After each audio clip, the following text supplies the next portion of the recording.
So, all right, everybody good? Everybody good to go? Should we get this bad boy rolling? Sure. You Let's are rock. recording, right? Yep. Double check, double, triple check.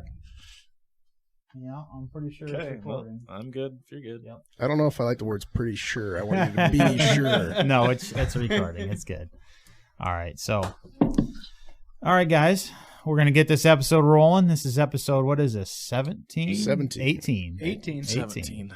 17. I don't know. I'm just going off what you said 3 seconds ago. I'm pretty sure it's episode 18 of the Life Short Live Free podcast.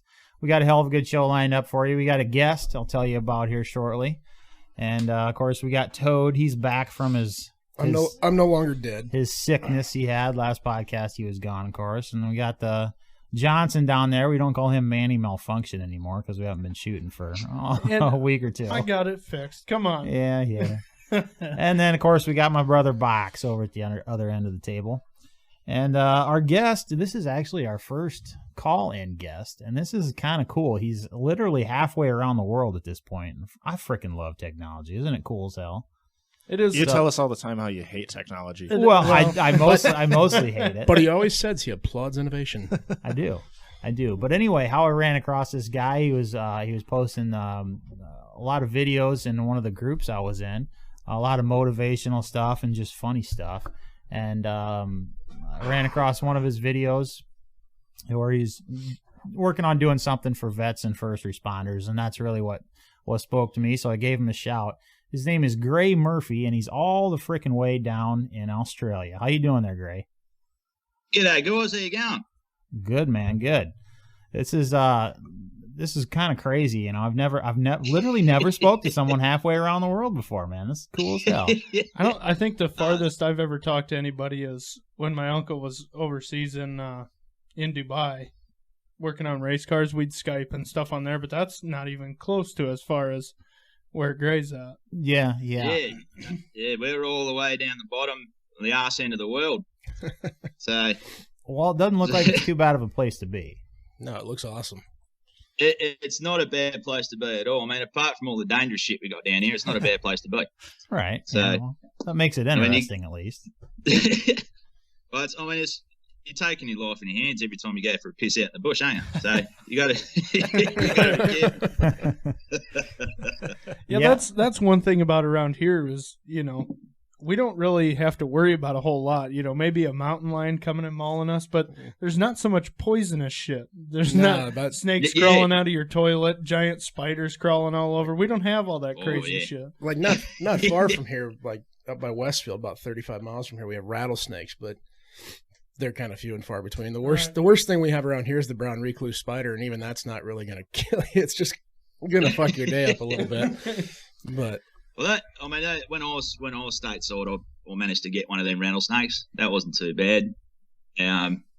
The place I was living at, they were telling me, you know, keep an eye out for snakes, and it's like, yeah, righto, mate. What do you got? So we found that. I found him in the back garden. He was just chilling, but I heard him before I saw him, and I went fucking Steve Irwin on it. I was like, holy shit, here we go. And I managed to grab him, and yeah, my roommate, he was just like, put the fucking thing down, man. And I was freaking out. It's like, dude, it's all right. Got him. Can we fucking eat it? What's going on? So we've seen some pretty crazy pictures from down there. What is like the biggest spider y'all got down there? Oh, the huntsman. Sorry, that just skipped out, mate. Sorry, that cut out. I was saying someone was coughing. Sorry, I'm still getting over the disease I had. We've seen a lot of pictures from down there, crazy like big ass spiders. But what is actually the biggest freaking spider y'all got down there? The biggest fucking spider we got here. Well, in my state, because I'm in Western Australia, so we've got huntsman spiders, which are probably the biggest here in the state. Oh man, those things are huge. Yeah, I mean they're not poisonous, but they scare the living fuck out of you when you come across them. Looks like a sewer rat, but it's like got the 8 size legs. it's like the size of a dinner plate. They're huge. Right. Yeah, they're fucking huge. But the thing is, like, I've got about 6 around my house now. I just keep them in the house because they keep the flies away. So, they're an ideal roommate. They stay out of the way and they keep the pest population down. So, no, they're not bad, but Yeah, I've had a few people come over from the States, and they've come across one of these huntsmans, and when you're a 6'7" bloke and you're screaming like a girl, well, that's how fucking scary they are. They're just fucking all out of the shot. So that would be me right there. Mm. So, anyways, like I said, one of the reason I think the video that I commented on, asking you if you'd be on the podcast, you were talking about bringing like American vets and first responders down there to go on a walkabout. Like, tell me all about that, man. So, a couple of months ago, me and a few mates were sitting down, and because we just recently closed a tour business that I owned and run for a while, and we shut up shop, and we're discussing about that, and then we're sort of thinking about the next situation that we wanted to sort of go with. And as you know, me and you are on that same page, on the Drinking Bros page, and I noticed like a few situations with veterans that were just going through shit times and not getting out of that sort of dark patch. So we come up with Walkabout Bros, which is basically a program that gets veterans and first responders, and depending on the situation, 9-to-5ers down to Australia free of charge. So we're going to be paying for someone to come down to Australia, spend a couple of weeks down here, and take a walkabout through either the Great South or up north around Pilbara region. So basically just remapping their brain in the sense, like, get them out of that, I can't do anything, to, fuck yeah, if I can do that, then I can do this. So that's where it's all sort of come from, was just to give back to these men and women that have done a whole lot for us. So yeah, absolutely. And it's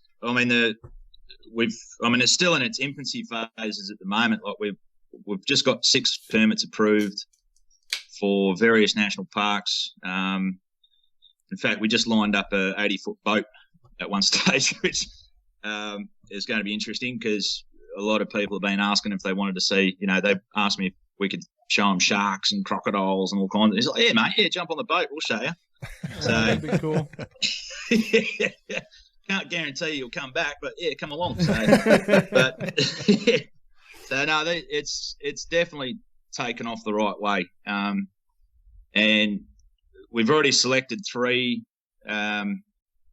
fellas to come down in November next year, and they're basically come down for 2 weeks, and we'll take them walkabout down sort of my hometown and then down the south coast until we get to a place called Esperance. So it's basically from the capital city of Western Australia, so Perth, Margaret River, Augusta, Albany, Esperance. And then along the way, we're camping, fishing, surfing, catching up with a couple of Indigenous communities that I'm in par with, and teaching them about the land, and basically just sort of, like I said, remapping their brains and getting them out of that thought pattern of they can't do anything to, fuck yeah, we can do it.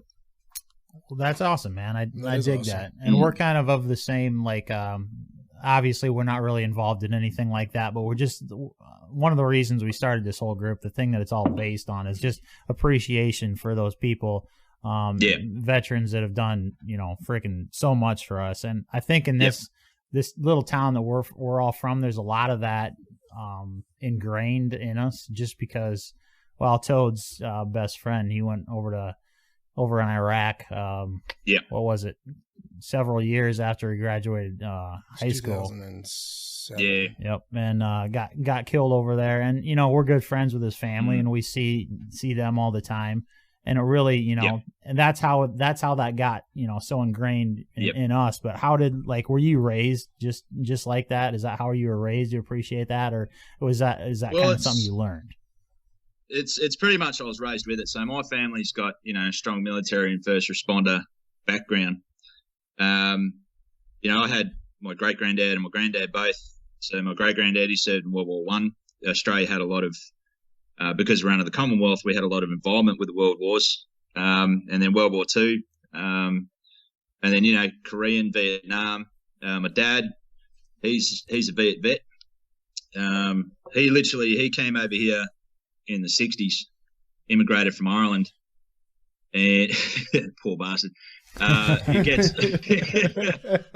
he got off the boat, because back then they had what they called the £10 pom, which is basically you paid £10 to come to Australia, and so he did that, and he landed in Australia and got off the boat, and he said he was standing in the immigration line, and then there was another line to the right of him, and that was going a lot faster. So he thought, oh, fuck it, I'll jump into that one. End up being the draft line for the Australian Army for the Vietnam situation. So he got sent up to Darwin, did a bit of training up in Darwin, and then I think he did something else, and then next minute he's in Vietnam. So his first experience in Australia was the port in Fremantle, and then training centre in Darwin. Wow. So yeah, and then he did his time in Vietnam, came back to Australia, basically got given a plot of land down the Mugger River. And, that's pretty much how our sort of family started here in Australia, I guess. But then, my brothers and my sisters and myself, my sisters were paramedics. I was ERT, which is Emergency Response Team Rescue. And then my brothers were, they were military. So we've been in the thick of it.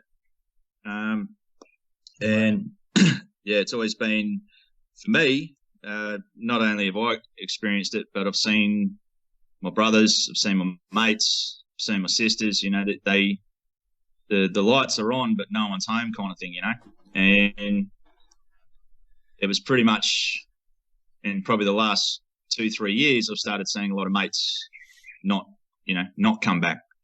Right. So that for me, it was, for me, we need to keep these men and women together. We need to show them that everyone's there to support and everyone's there, to help the best. And I got a real strong situation with this. So, anything to help and anything to bring people back from that situation. So, and what I think is really cool about this whole program is that you're starting up is you're crossing international boundaries with it. You're not only worried about people at home in your hometown or in Australia, but you're looking at servicemen and women from all across the world, even starting in the United States. That's a really cool way to reach a lot more people that do need the help. Yeah, and it's, the one thing that I learned, when I was going through all my shit was walkabout. It was instead of being locked at home and crawling into a bottle every night, you get out there. You kind of have to force yourself to do it, but the outcome is amazing. It just, walkabout's just a fucking awesome thing because you can't. Oh, how do you put it? Basically, you're experiencing something completely different. You're experiencing different cultures. You're experiencing different attitudes. And you're seeing something completely different, and it just completely remaps your brain. Right. And I think that's the thing that a lot of people need is just a change of scenery, a change of pace, a time off, just to clear their mind, experience something new. And I think that's what's so awesome about this program is it really just gives some of these people what they need. It's just some free time to clear their mind, think, clearly, and just be out experiencing something new. That's I love this program. I love the whole initiative that you have going on because it makes so much sense for all these people, and especially people in big cities, where they're just in the daily grind of things and it just wears them down. They come home, maybe they have PTSD, maybe they're just they got a new job, they're all of a sudden struggling with transitioning to the 9-to-5 lifestyle, and they just need that change of scenery, some fresh air, some time away. It's a really cool idea. It just makes so much sense. And it's, as you said, with the Australian side of things, we have little programs down here in Australia for vets and first responders, really successful programs. It gives them a chance, like you said, gets them out of the city, gets them out of that fucking situation, and gets them sort of out in the open land. So what better way to find yourself by getting lost? So that's the best way to do it. Yeah, absolutely. And obviously with the group that we're in, the Drinking Bros, it's way too many times. Like, it's way too often that we go on there, and somebody has mentioned, that they lost their buddy to the 22, 22 a day, and that's every time. That just you always hate to see that, and even just our little town's only like 2,500 people, and just the other day, 2 days ago, we had a suicide, and I don't know exactly what it was, but I heard that it was a former cop. And I don't know her whole situation, but just like it, coming from such a small town, I mean, everybody, you drive by their house, you see them waving at you and stuff. And it just eats at you that somebody could possibly feel so hopeless and so alone to go and do something so horrible. So I'm all about reaching out and that program that you guys got going on, man. That's freaking awesome. So I commend you for doing that, dude. That's great. Yeah, man. Cheers, mate. So I mean, I'm really excited about it. I'm really looking forward to getting this going, and this isn't going to be the only time we're doing it. Like, if this goes the way we've got it planned next year, it's going to turn into something a whole lot bigger, and we'll be able to get more people down. And it's not just Australia either; it's Europe. I've got people in Europe that are jumping on board with it, so it's going to benefit everyone. So if you can't get to Australia, we can get you to Europe, and vice versa. So that's definitely a worthy situation. Awesome, that's a big plus too. Yeah. Us, well, shit, three of us really. We haven't been. Have you guys been out of you two haven't been out of the States very much? I was in Mexico for about 4 hours. Well, Toad over here, he's been to Ireland and over in that vicinity. Ireland, England, Scotland. I actually called you from inside of an old Roman fort. Yeah. On the Hadrian's Wall the one time. I've only ever been to frickin' Canada and America, man. They wouldn't let me in. They wouldn't even let me into Canada. Yeah, you look. I tried once. They pulled my uncle and I's records at the border, and they were like, "No, you guys got to turn around." Get the hell out of here! Oh no! Yeah, I mean, I copped a $1,600 fine in Canada, in Halifax, Canada, and that was in 2009. That one I was because I lived in the States 2008, and then I went up to Canada for 6 months for 2009 before I went home, and I bought this shitty little pickup truck, this little Chevy pickup truck in New York, drove that all around the country, and then drove it up to Canada. And just one morning I forgot to put the handbrake on it. I was a bit tired, forgot to put the handbrake on it, rolled down the hill, smashed through a barrier, and went straight into a frozen lake. Yeah. So I've woke up that afternoon and walked out, and my truck's not there, and I'm like, what the fuck's going on here? There's, I'm like, someone's stolen my truck. So I've called the RCMP, the Royal Canadian Mounted Police, and they've gone, oh, is it a red pickup truck? Yeah, it is. Oh, yeah, we retrieved that this morning, buddy. And where was it? Oh, it was in the lake. You didn't put the handbrake on. Right, okay. Fuck. $1,600 later, and it was fucking great. But I went down to the lake, and all my CDs were still floating on the bank. So I managed to save my CDs, but that was about it, really. So. At least there was a little bit of a bright side. Yeah, there was. Yeah. I mean, it was a bit awkward getting the Justin Bieber CDs out of the way, but when you're in Canada. I was up in a lake in South Dakota here about 2 years ago, and a guy's truck. We were ice fishing, so we just drive out on the lake, and the one guy got a little too close to shore, and he had a brand new Dodge 1500, and he dropped into it was enough water to where it just, all you could see was the top of like the truck sitting there, like you could stand on it, and it was on the bottom of the lake. But I was talking to the one salvage guy, and I go, "What's it cost to get that out of there?" He's like, "Oh, he'll be $10,000 by the time we're done." Jeez, he was 15 yards from the boat ramp. Oh man, shit. Oh, that's a kick in the pants. That's a box. That's a box, surely. Carton of beer. You fucked up. You're carton.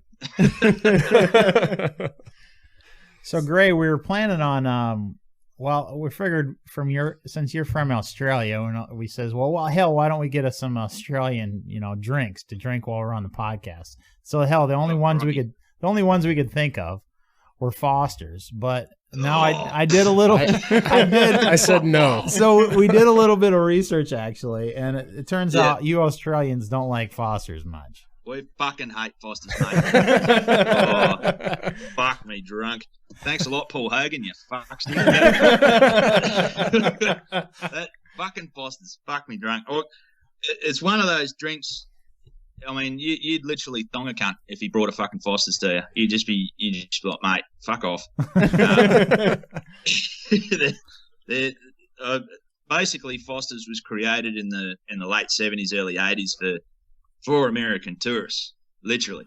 So, if it's any testament, Australia gave up the rights and we gave it to the Poms, like we gave it to England.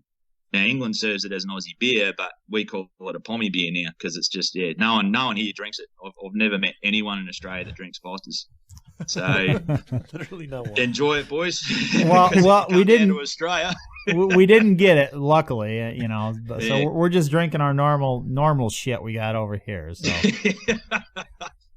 Well, I mean, there's a lot more beers than Foster's. I mean, my favourite's Emu Export, or the nickname of it's Bush Chooks. That's a West Australian beer. That's probably one of my favourites. And then you got Carlton Dry, and there's a lot better beer out there than fucking Foster's. So that's never.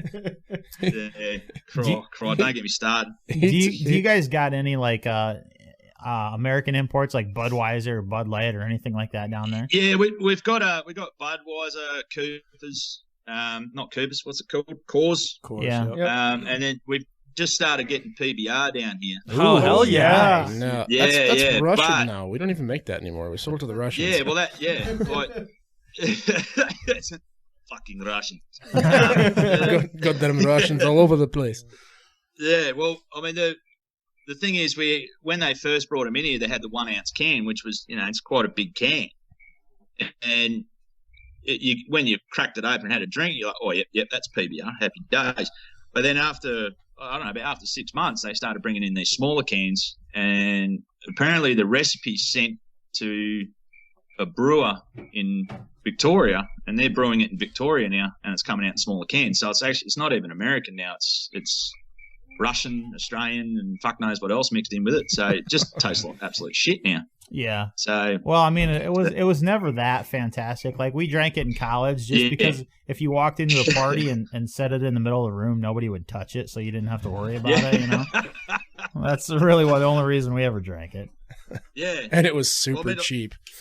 Yeah. Well, I got a little bit partial to the PBR when I was stateside. I mean, that's what I was drinking, but like you said, you plonk it in the middle of a party and no one's going to touch it. So you knew you were safe for the rest of the night. Right. Yeah. You didn't have to worry about setting your case down and coming back to it and having 4 beers left. Well, that's like me tonight. You guys are all drinking Bud Light. Yeah. I brought Rolling Rock. You're always fancy, Toad. So it's $10 for an 18. Yeah, it's cheap as chips. Like you can get fuck all for fuck all. Like it was great. I loved it. So how long did you live in the States, Gray? About a year, just under a year in the USA, and then I spent 6 months up in Canada because my visa was running out, and I met a Sheila who was from Canada, and she said, come on up to Canada, and that was my first mistake. But I went up to Canada. I tried applying for another visa in Canada, but I got the phone call from the family, and they're like, "Nah, it's time to come home. You've been away long enough." I was like, "Yeah, righto." And so I tried getting this Sheila back into Australia, but she ended up having a criminal record, so she couldn't leave Canada to come to Australia. So I was like, "Oh, scratch ya." So I shot through and. That was it. So, that pretty much the whole year. Well, for most of the year, I've travelled from New York to Florida to Texas to Oklahoma, Kansas, and I ended up going to North Dakota. My uncle lives in North Dakota. And then from North Dakota to Maine, and then that's when I went up to Canada. I left Maine and drove up through there up to Halifax. So it wasn't a bad little road trip, actually. So you said you went from Texas to Canada? No, Kansas. No, Kansas, like Oklahoma and then Kansas, and yeah, sort of backtracked and back forward and just went all over the shop. Say, if you went to North Dakota, you probably passed within about 30 miles, 40 miles of where we're at right now. Yeah, we're right. We're in Iowa actually, which is nice. Yep, I used to live in Kansas actually too. So yep, yeah. Well, I stopped off in this small little town called Clyde, and when I say small little town, like you'd fart on one end and a fella would hear it up the other end. That's how small it was. Like it was a great little town. So. And cornfields and fucking Bibles. That's probably a bit of dope here and there, but no, it was a great little town, and met some really cool people there. And in fact, I met a bloke who had a HQ 1-tonner there, an Australian Holden HQ 1-ton. Oh yeah. That I fucking almost teared up when I saw that. I thought, bloody hell, because it's one of the most Aussie iconic utes ever. So I was pretty impressed with that. Yeah, that'd be cool to, be so far from home and then see something, so iconic. Yeah. So I had a similar experience. Sorry, go on. not so much seeing something far from home, but I work for it's called Orkin Pest Control. I'm the bug guy, and I left my job for 2 weeks to go overseas, and the first thing I saw when I walked out of the airport in Dublin was an Orkin truck. And I took a picture of it and I sent it to my boss. I said, I leave for 2 weeks, fly 2,000 miles, and I still can't get away from you. Oh, crikey. That would have been classic. So is that how you got hooked up with the Drinking Bros, is when you were like kind of around the States, or you were just, well, hell, that would have been before Drinking Bros were even in existence. I literally got invited by a mate of mine, and she said, you've got to get on this page. It's classic. And I was like, oh, fuck, righto. And because she's invited me to a few other pages, and they were fucking nightmares. So, this Drinking Bros page, I'm like, oh, shit, here we. And once I got on it, I thought, fuck yeah, this ain't bad. This is a good little situation got going on here. And I didn't start posting anything until maybe 2 years after I joined. So, I literally about 9 months ago, I received a pretty bad injury. So, I started getting a bit bored, and that's when one of my mates said, you should start pursuing comedy. And I was like, yeah, fuck it, why not? So I started posting on DBs, and it just started going apeshit. So haven't looked back since. Your video, your story about going out with your buddy and meeting his missus for the first time, and then waking up in the morning while they were still sleeping. I watched that yesterday and just started busting out laughing. It was so funny. Oh yeah, and I'm still paying for that fucking now. Actually, I can't imagine if like we did that to him and his wife found that. We wouldn't be laughing because she would have hunted us all down and shot us. Oh yeah. Yeah. She's kind of ruthless too. Yeah. Well, I got my mate came over the other day. Like, he flew over from Melbourne and come spend a couple of weeks here for his brother's birthday. So that's why we sort of went out last night. And he was saying last night, he said, he goes, I don't think you'll be able to come stay with me again. I was like, yeah, no, fair enough. So, she's fucking real snaky at me at the moment. Yeah. So, but, I mean, that's the thing with my mates and myself. Like, we're always pulling pranks on each other. We're always fucking around. Like, I mean, I think it's just part and parcel with, Australia. We're always fucking around. So, yeah, no one's safe. That's for sure. Well, not safe from the people, not safe from the wildlife. Yeah, pretty much. Yeah. So we recorded a podcast episode. It was a week ago, and it was another Saturday night, and man, we had a damn good time. And of course, Johnson over here, he didn't get home till it was about 3 in the morning. 3 o'clock in the morning when I got home. His wife put the old kibosh on that happening. Yeah, again, so. I missed it. I was laying in bed dying. I got home about 3 o'clock, and I remember getting home and just kind of talking to her. Hey, I'm home, and just a little small talk, and I lay in bed, and I'm sure I fell asleep in about. I was probably asleep before my head hit the pillow, and and I wake up about 2 hours later to her walking back up the stairs into our bedroom, and she's carrying like a blanket and pillows and all this shit. And I was like, "What are you doing?" She's like, "Well, I couldn't fall asleep on the couch. You reek like whiskey, and you were snoring so loud, I couldn't sleep anyway." Oh, man, she was heated. And we had a family Thanksgiving the next day, so I had to sit there watching her eyes burning right through me the whole next day. It was great.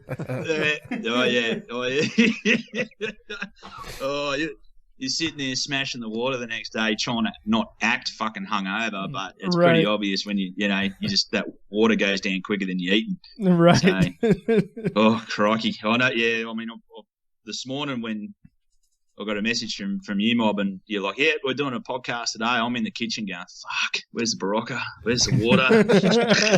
Smashing it down. Mate comes out. What the fuck are you doing? I got to do a podcast, bro.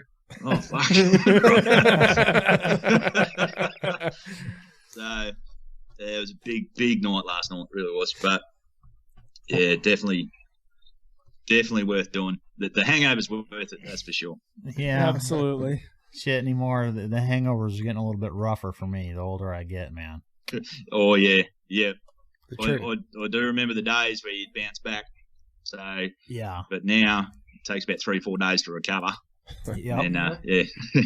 I actually had something pop up on my Facebook memories the other day, and it was we went to a friend's bachelor party. I guess it was a while ago, but went to a friend's bachelor party, and we were all fairly young. And I was driving, so it was Sunday morning. We're coming home. We've been at the strippers, been on the boat, houseboat, done the blob thing, all that.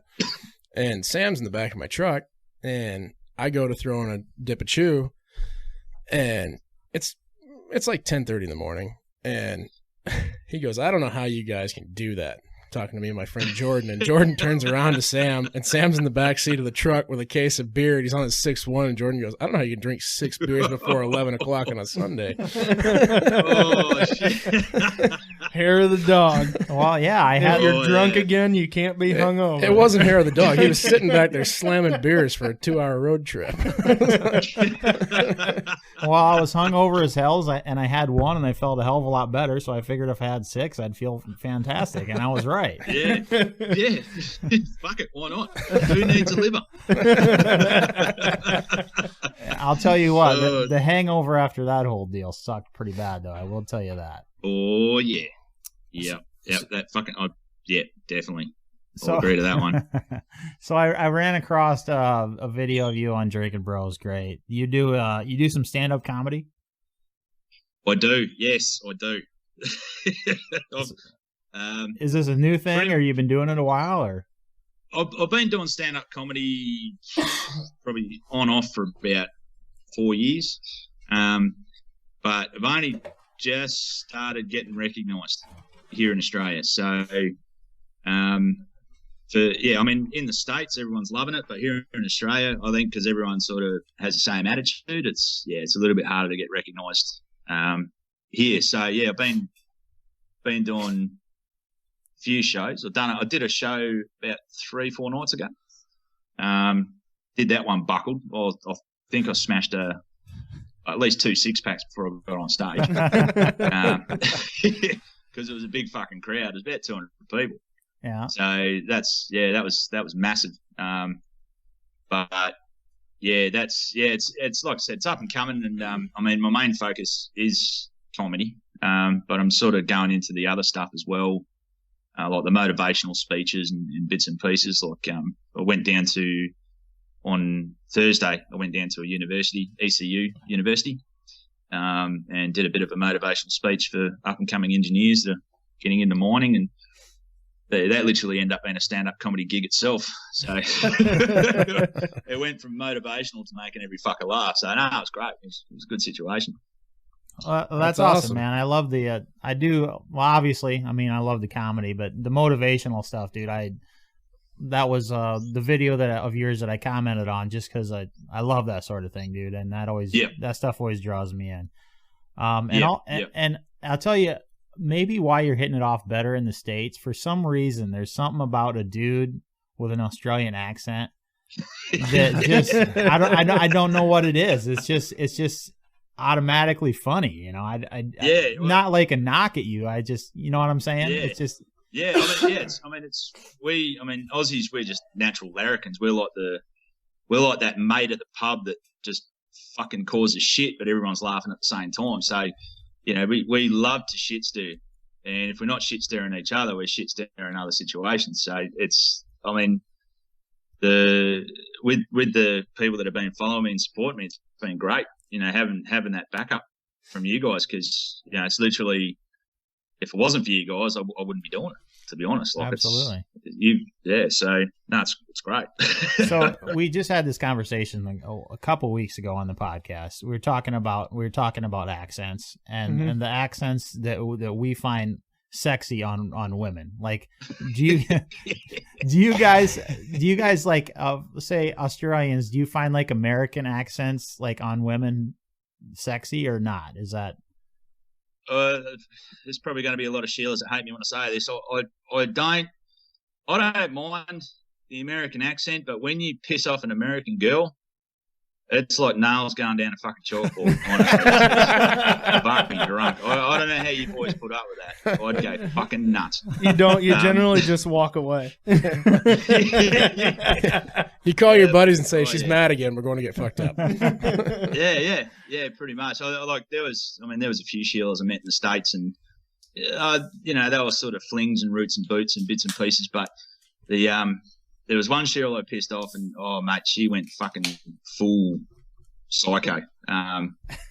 Just no holds barred. Like pretty much the entire kitchen was in the lounge room. That's how angry she got. She was throwing pots and pans and plates and knives and fucking whatever she could get her hands on. And it was literally because I left some socks in the fucking, you know, how you guys got the double doors where it snows, yeah? Yeah. So it was fucking snowing, and I took my socks off and left them in between those two doors off to the side.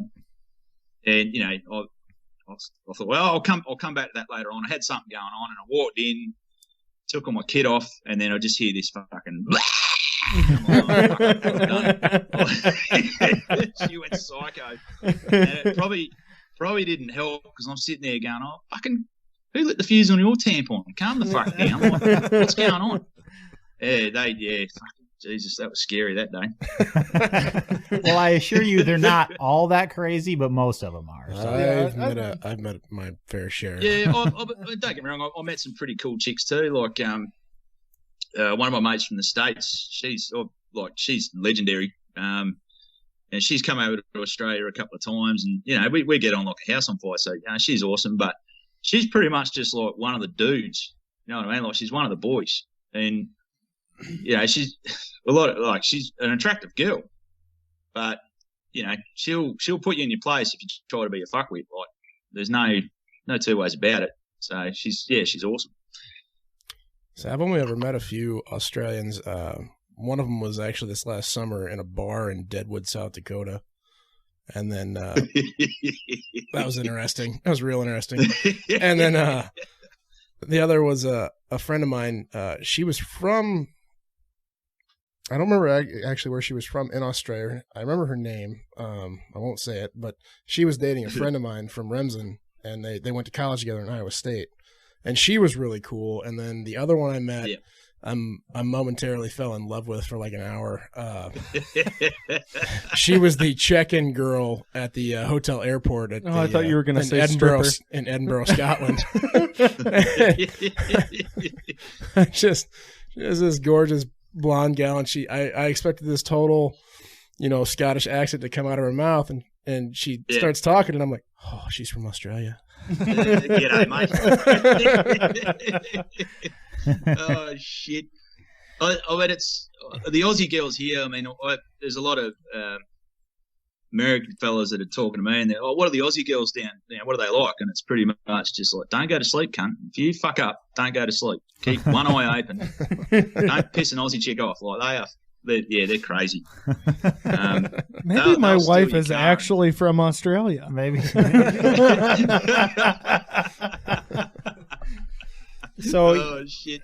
you spent enough time in the States to know what's the biggest differences you see from like Australian culture to American culture that you noticed? Or did you notice any? Fuck, you guys got a few hours left, or Jesus. But the first thing I noticed when I got to the States, everything's big. It's got to be big in the States, and that's great. I love that mentality. Go big or fuck off home. Yeah. And then the pride. Like everyone's proud of their situation. Everyone's there's no. You guys don't have any question marks on what you're doing. That's what I noticed when I was there. I don't know what it's like now. We've all seen the whole world's seen some crazy shit happening, but the men and women that I was hanging around with, they were, they had a belief and they stuck to it, and that's something that you don't see here in Australia. Yeah.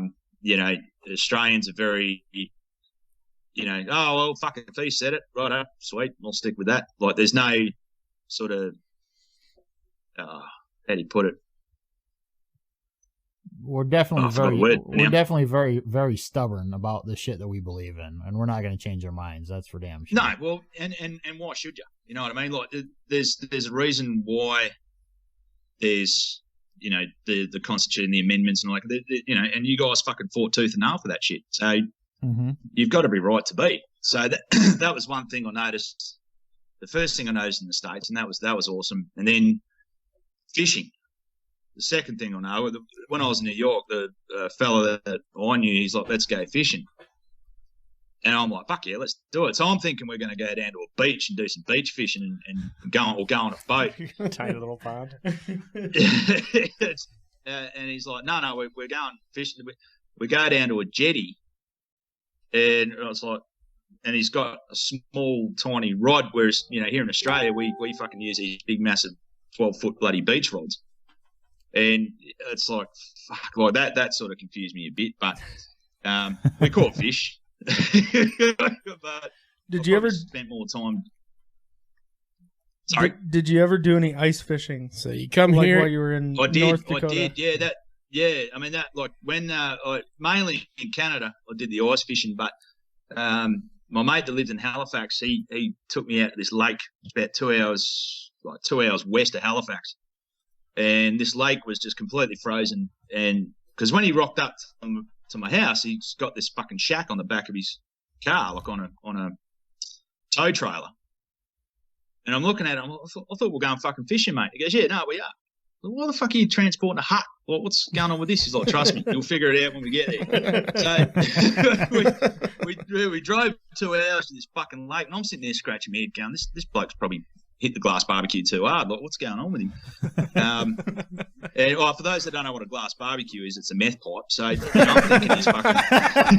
Yes, right? I love it. Awesome. I'm thinking he's hitting the meth pipe hard. And we get to this lake, and I saw all these little huts out on the lake, and I thought, oh, fuck, right, that makes sense. And so we drove it out to the lake. We took it off the trailer. It was light. It took 4 of us to lift it off, and he put it on the lake, and he drove the car off, and we walked in, and you can take the floor out and drill through the ice. Oh, yeah. And I was like, fuck yeah, that's a great idea. So we had a little pot-belly stove and a little TV and just ran the generator, and fucking we spent 2 nights there getting pissed and catching fish. So, yeah, we don't have that in Australia. Fuck. That's the beauty about ice fishing. You don't even have to bring a cooler. Just set your beer outside the door. It never gets warm. Exactly. Yeah. I mean, there was one stage where, yeah, exactly. We had beer sitting in the ice outside, and we were doing like the paper, scissors, rocks on who was going to go out and get the beer at one stage because it fucking got cold. Oh, yeah. It got real cold. So I remember one time we were fishing, and it was just a small local pond, a very public pond, on the outskirts of this place called Sioux City. It's one of the biggest cities around us. And they stocked it with trout for the winter. And nice. They're colder water fish, so they don't really, not a lot of them will survive the summer. And my friend and I went out there, and we were just absolutely hammering these fish, and we didn't want to leave. And he's like, I'm kind of hungry. And it's Ross, Kyle Ross. And I'm like, me too, man. I was like, you think we get a pizza delivered? He's like, I don't know. So we called around like 6 pizza joints, and finally we got a hold of Papa John's, and they're like, "Where are you at?" I'm like, Bacon Creek, and he's like, "Well, you're technically in our area." I was like, "Sweet, you know where the parking lot is?" And he's like, "Yeah." I was like, "Look straight down and a little bit left of the stone dock. That's my ice shack out there." And so he called me when he got there. He's like, "I'm not walking out there, but I'll meet you at the lake edge." I was like, "Perfect." So I walked up, handed him the $20 bill. I was like, keep change. And I'm walking back, and there were like 40 other people out there ice fishing that day, and they're all staring at me carrying this pizza back to my shack. Like, you can freaking do that? Oh, fuck. They're probably all sitting there going, "Well, this fucker didn't catch any fish. Look, it's got a pizza." Probably, yeah. Oh, fucking crikey. That's gold. Fuck yeah. So you mentioned it a few minutes ago. You're talking about our Constitution and our amendments, and that's something that we're definitely, like, we as a group, feel extremely strong about, and a lot of Americans do. And it seems like there's another side to that. There's a whole nother side that that hate that, and they basically want to do away with it. And there's so many of us, all of us here included, that says, well, you can try, but come into my house and you're gonna have to. There's a quote: "Take it from my cold dead hands," and that's something that we feel so strongly about, and something that the other side says a lot. They talk about the Australian gun buyback back in, I think it happened back in the 90s. So what's the gun culture down there like? Because in America, guns are so ingrained in our culture, they're just part of us. But like, what was that gun buyback like, and what's like the culture down there around that whole deal? Well, I mean, first things first, it's fucked. It's fucking annoying. So in 1996, we had the Port Arthur massacre, and the government just did a knee-jerk reaction and said, right, we're getting rid of guns. Yeah. And for about 2 years, they did this gun buyback scheme, which was just fucking ridiculous, because they were taking guns that weren't even relevant to what had happened at Port Arthur. Yep. A lot of farmers and a lot of gun owners were, fucking putting up a pretty big fight. That's something that these other people don't realise. There was a massive fight here for gun rights for 2 years. There was protests. There was a whole bunch of shit going on. A lot of blokes weren't handing them back in. Yep. And then you'd have the police show up to the property, and because there was nothing set in concrete, the police couldn't do anything for 2 years. So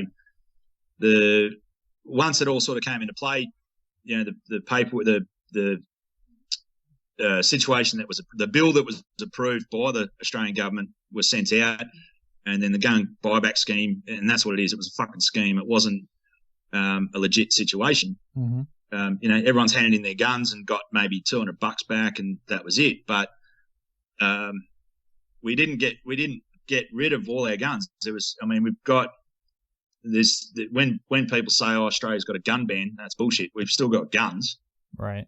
And in the last probably 3 years, there's been a lot of changes again, because it was a knee-jerk reaction by the Howard government, and people are starting to realise now that was a load of shit. So we're actually starting to get allowances now. So for instance, they've started letting in semi-automatic rifles. Nice. A couple of blokes, including myself, we've purchased ARs. So it is slowly starting to come back to Australia. The gun culture is, it's nothing like the States, but there's a lot of shooters down here. There's a lot of hunters. There's a lot of people that enjoy shooting, and it's a good social thing as well. So absolutely, So I always have a chuckle when I hear someone go, "Oh, there's no guns in Australia." It's like, mate, you got to come down here and check it out. So, one of the pages I follow on Facebook, actually, I followed it for quite a few years. It's called Aussie Feral Game Hunters. Yeah. And you guys, is it a hog? Like feral hogs you got a problem with? Or like, yeah, we've got and a cats. major issue. Yeah, fucking cats. Yeah. We have a massive feral pig problem down here. And a lot of that is because, a lot of these pigs are on, they're on nature reserves now. And this is because the Greens government stopped people from hunting them. So now we've just got, for every one bloke, there's probably 10 pigs per se. So it's pretty bad. And then the feral cat population is just through the fucking roof.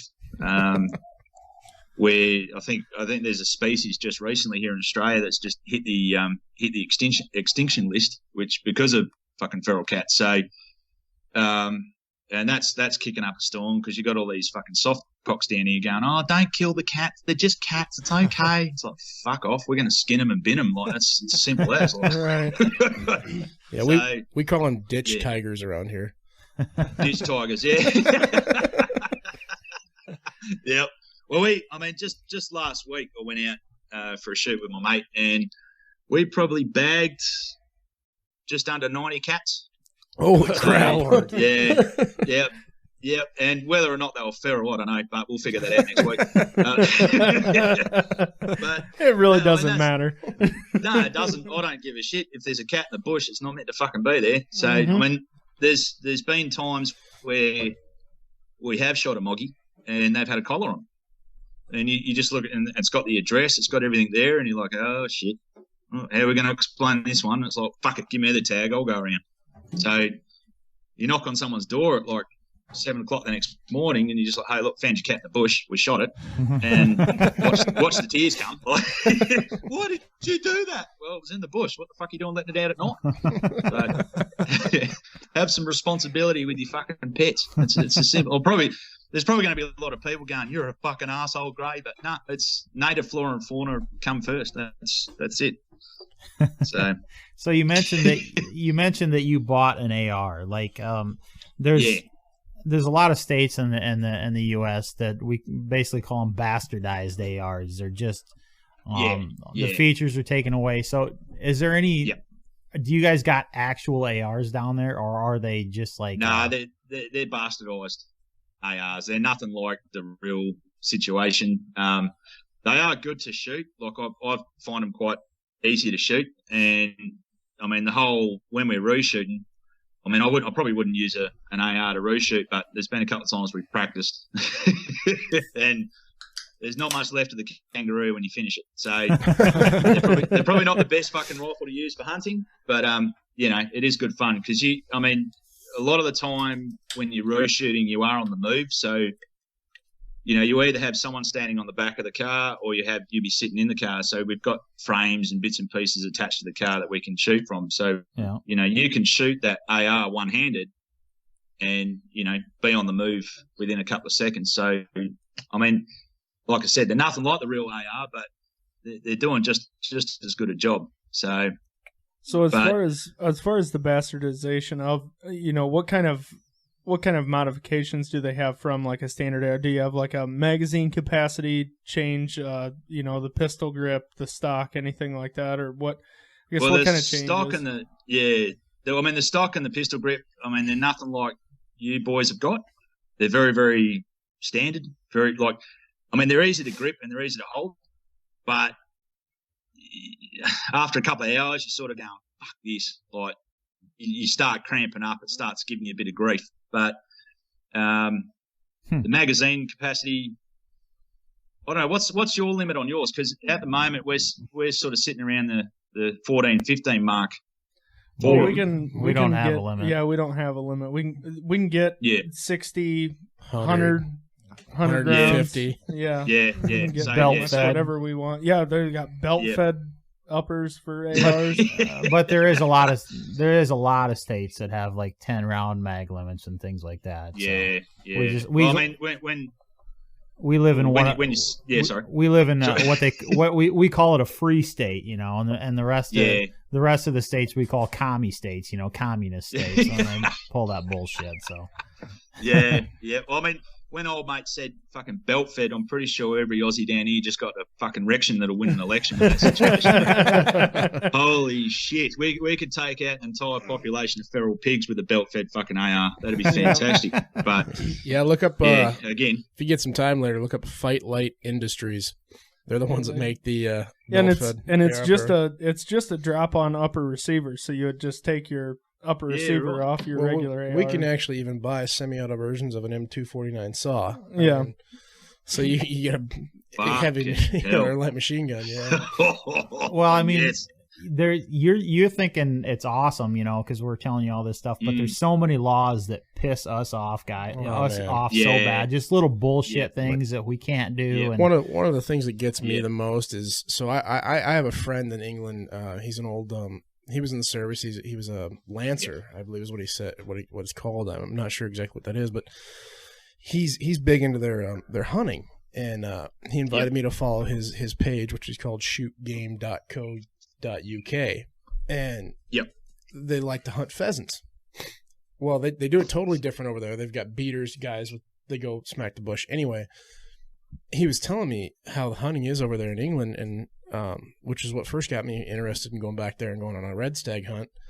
But you can't hunt with a rifle over there unless it's suppressed. Right. Yeah. Like you can. Jesus. You have to jump through 8 bajillion hoops and wait a year for a suppressor here. And over there, you can't hunt without one. Yeah. Yeah. And it just, and I was like 22. He's like, even 22. I was like, that is insane. It's fucking crazy. I mean, here in Australia, like suppressors, it's the same thing. It takes a year to, when I say same amount of time, it takes a year to get an allowance, like get a permit. And then maybe, if you're lucky, 6 months after that, you can get one. But there's a lot of fucking hoops, and there's a lot of laws you got to jump through to get this done. So, yeah, I mean, ever since 1996, it's just been impossible. Well, how do you put it? Unless you're an absolute fucking psycho, you're not going to get a gun. That's plain and simple. If you're a twitcher, you're not going to get a gun. If you stick to the rules and stick to your situation, you're okay. I mean, look, I fucked up in the past. I have a criminal record, but I've done a lot of stuff to get to where I am today with guns. So, I've got my two, and we have our constant checks. We have our constant situation. And look, if I fuck up, I lose them. They're gone. They're not coming back. So, it is good in that sense because it allows people to prove themselves and prove to these people that say that, guns shouldn't be allowed. It's just proven that, not everyone's bad and everyone deserves not everyone deserves, but if you've got the chance to do it, you can do it. If you see where I'm going at with it. Like it's absolutely.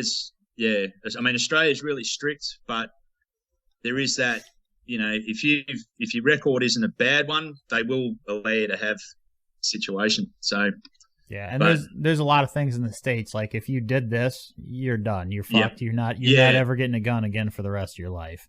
And I've never agreed with that because hell, people do stupid shit every now and then. I've done a lot of stupid shit in my life. Luckily I never got caught with a lot of it, but but it is what it is.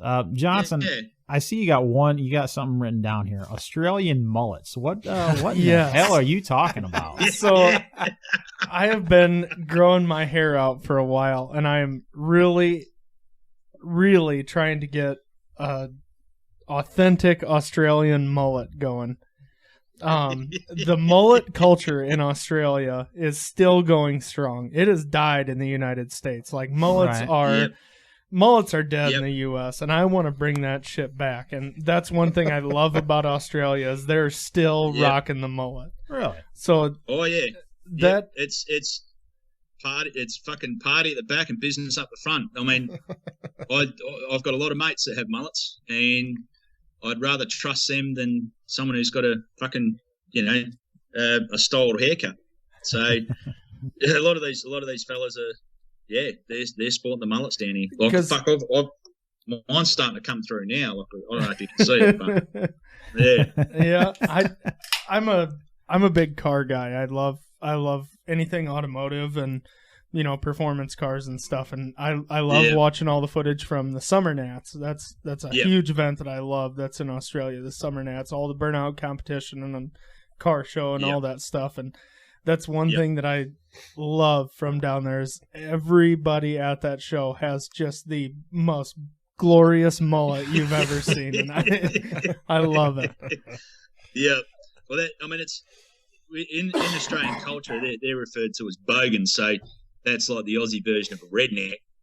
And perfect. I mean, one of the situations is that you couldn't meet a more genuine person. To be honest, like these fellas, they tell you how it is.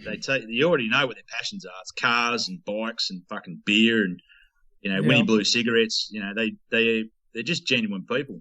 I think I've had more fun drinking beers with a bunch of bogans than I have, with a bunch of fucking, what do you call them?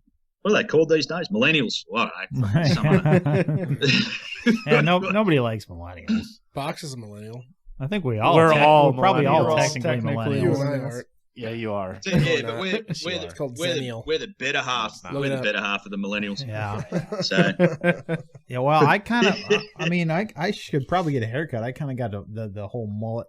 Yeah, you coming in back there. It's starting to curl down the back and towards the front of your neck. So yeah. It's either get it cut or straighten it out so it goes back.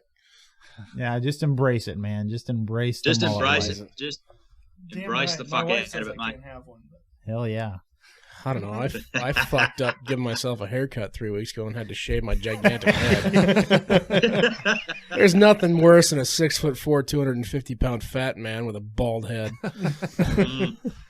Well, it's finally starting to grow back in, and when you had your camera on for a little bit when we were talking last night. That's why I shut my camera off. I saw myself. I said, I don't know if you need to shave your balls or your head again. I don't know what I just saw. Maybe it was both. It's like with beards. As you guys can see, I've got a beard, and pretty epic one. It's it's actually shorter. Like when I was in the States, I had that fucker down to my stomach, like it was massive. And so when I shave it though, fuck me drunk. My chin. So I've literally got the Vince Rocco Vargas chin. If that's any testament to how. Yeah, I got a big chin.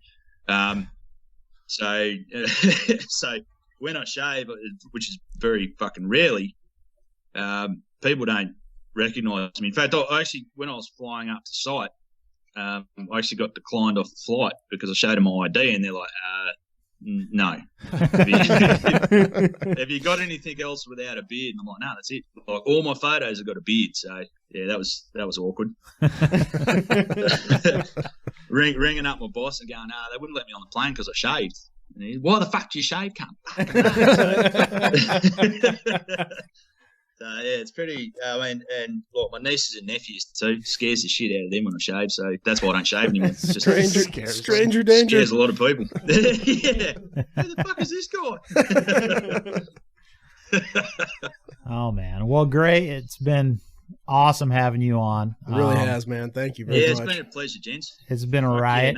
We're gonna bust into the rest of our segments. You're welcome to stick around, or you can take off if you have to. Whatever you want to do, man. Well, I'll probably go get ready for the day. I've got as you can see, I've got my sleeveless uniform on. I've got to go do some farm stuff. But I will. Yeah, man. It's been a pleasure with you guys and an absolute fucking hoot. I've been pissing myself laughing the whole time, so that's great. Well, shit, we'll have to have you. We'll have to have you on again sometime, man. It's been fun. Yeah. Well, like when we get the project up and running, definitely, yeah, because we'll definitely be throwing it out again, and we're just in the process of doing some more videos for it. So yeah, fucking looking forward to it. Hell yeah! Well, thanks, man. It's been. I'm glad you've been on. We've had a riot, and I thank you. I appreciate you coming on, and it's been awesome. As soon as this episode goes live, I'll make sure and give you a shout and shoot you a link. Yeah, yeah. Man, so. And if you ever get to Iowa, man, we'll take you fishing. Oh yeah. We'll get Papa John's to drop down a pizza too. There you go, buddy. Hell yeah. There you go. Hell yeah. All right. Well, thanks, buddy. We appreciate you, and we'll talk to you later, man. Righto, boys. Have a good one. You too. You too. Catch you, mate. Well, that was fun as hell. That was awesome. Yeah. Pretty legit dude. Good dude doing awesome things. Yeah, doing great things. Yep, for sure. That is pretty. Pretty awesome. Speaking of awesome things, was I supposed to have? What do we have here, Sam? Whiskey of the week. Yeah. I don't know if you heard that, guys, but we have sound bites now. We're sort of a big deal. We're now. super official. Just wait till you Except hear we the don't other, have glasses. Just wait till you hear the other soundbite. Son of a bitch, they're sitting inside. I guess we're just gonna. Go get him. Go get him. You're freaking sick, aren't you? Y'all are sick. I'm not sick anymore. So, you guys can. You guys can spitball. I'm going to talk. So we're recording a week early this week because it's just not going to work out for us next weekend. That's last weekend was when we recorded the podcast. And afterwards, we thought it would be a good idea, because we've been meaning to do this for weeks and weeks, to get sound bites for each one of our segments. So we're sitting around, me, Sam, and Johnson, because Toad was sick. So me, Sam, and Johnson are sitting around. We got out of here about 2:30 in the morning, I think, is when I left, after we were singing and stuff on these mics. For I don't know when did the podcast end? 9 o'clock. 9 o'clock and 8:30, something like that. Yeah, so 5 hours. We sat out here for like 5 hours trying to come up with these stupid sound and we got effects. What, four, I think. Yeah, and they're. I'm just so excited to great unveil with them. a question mark, I would say. Yeah. The whiskey of the week was our very first one, I think. Week. So it's kind of bland, but it works. The whiskey of the week, I thought, was one of our better ones. We got it's just a little simple. intoxicated, and it really devolved by the time we got done. Yeah, I mean, at the end, things went downhill. So you guys are in for a real treat. Toad's going to be excited to hear his segment introduction. Yeah, that'll be fun for him. Toad didn't think he needed a segment this week, so he doesn't have one. Well, we're going to play your segment anyways. You better get to doing some reading there, bud. That's what I'm doing. Well, that's our 2 minutes of spitballing. I have nowhere to go from that, so buddy. Other than this wobbly-ass table. Yeah, the table is a little wobbly. So we are on Whiskey of the Week. Oh, yeah, I guess we can talk about it. And so this week, the whiskey was actually sponsored. Yeah, people are giving us shit now, guys. we were given this whiskey. He's cool with saying who it is, right? Yeah. Okay, so Miles Murphy, we give you a shout out here. He sponsored this week's Whiskey of the Week. You the man. It's Eagle Rare whiskey. It's a Kentucky straight bourbon whiskey, and I really love this whiskey just before we even start, because the first sentence on the back of the bottle is life, liberty, and the pursuit of happiness, the cornerstones of the birth of a nation, epitomized by the American bald eagle. I'm willing to bet that's a big reason why Miles likes it so much. Oh, yeah. Hell yeah. That's awesome. So, yeah, he sponsored this week's Whiskey of the Week, and we've all been pretty excited to try it. Yeah. It's the bottle it's kind of weird though. It looks like a wine bottle to me. Well, and it's not your typical whiskey bottle. Right. And it says it is it said something about reminiscent of a fine port wine. I don't know what the hell that means. So you're it's the wine funny. connoisseur here. A port wine is a dark red wine. So it's interesting that would that be a dry wine? Yes, it is like a dry bitter I'm not wine. looking forward to this. So actually, it's funny that he sponsored this one this week, because I got recommended this same exact whiskey this week from another person as well. Really? Yeah. That's so yeah, that's funny. But yeah, thank you, must Miles. be good. Miles Murphy, you're the man, dude. We appreciate it. He is. Hold on. He is Miles. He's one of our. That is one of our OG. What do you call them? OG fans from Yep. one of Yeah, our. Sure. he's Thanks, Miles. One of the hardcore fans. What the hell is We're that? not sure why he likes us so much, but apparently he does. We appreciate it. It's dude, because so. of me and Johnson. It's not because of you and Sam. Yeah, that's fair. That is one of the darkest whiskeys I've ever seen in my life. It's a bourbon, if that matters. Toad's not going to like it. There's a good chance. Which is why I'm pouring my own. I'd smell it, but my nose doesn't really work. Yeah, so you're probably hearing snorting and coughing and all sorts of shit. I'll edit it out. That's us. from Toad. It's from Toad and Box, so I'll edit it out. You're gonna have a lot of F-bombs. Yeah, I had. I'm not editing. I had F-bombs this week. So I had sorry. You put an explicit warning before. If you were fucking offended by this shit, I'm sorry. I'm not editing. In that case, I caught the fucking plague last week, and I was sick for like 6 days straight.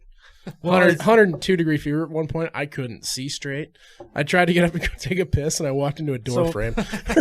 So it's just like when Australians say, like, you know, you can't edit out. You can't edit him. No. So yeah, screw it. not fair. I'm not going to do it this week.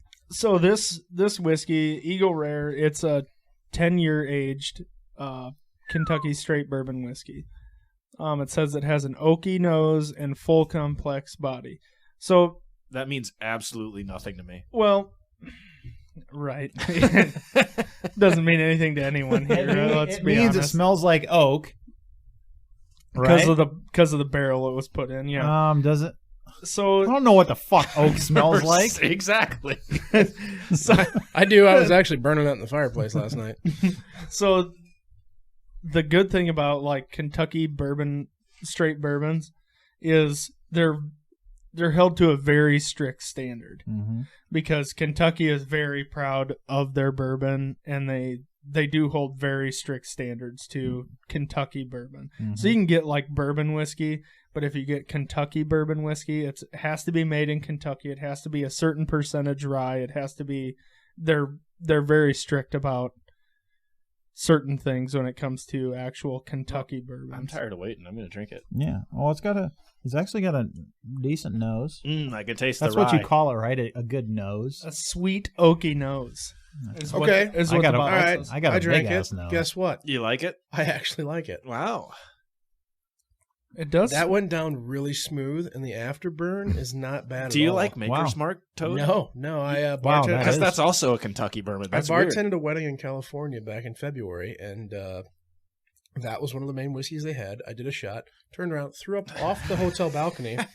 Not really the balcony. Good. It was they had like a deal that went over the entry, and then there was it was like a wedding venue up there basically. But people were driving under it, and I puked off of it. That's good. Onto a car? Did you hit anybody? I don't know. I turned around and kept bartending. But this is pretty good. Yeah, that's really good. Actually, I don't think it's top 3 though. Not gonna lie. No, for me, it's definitely not top for me. 3. Yeah.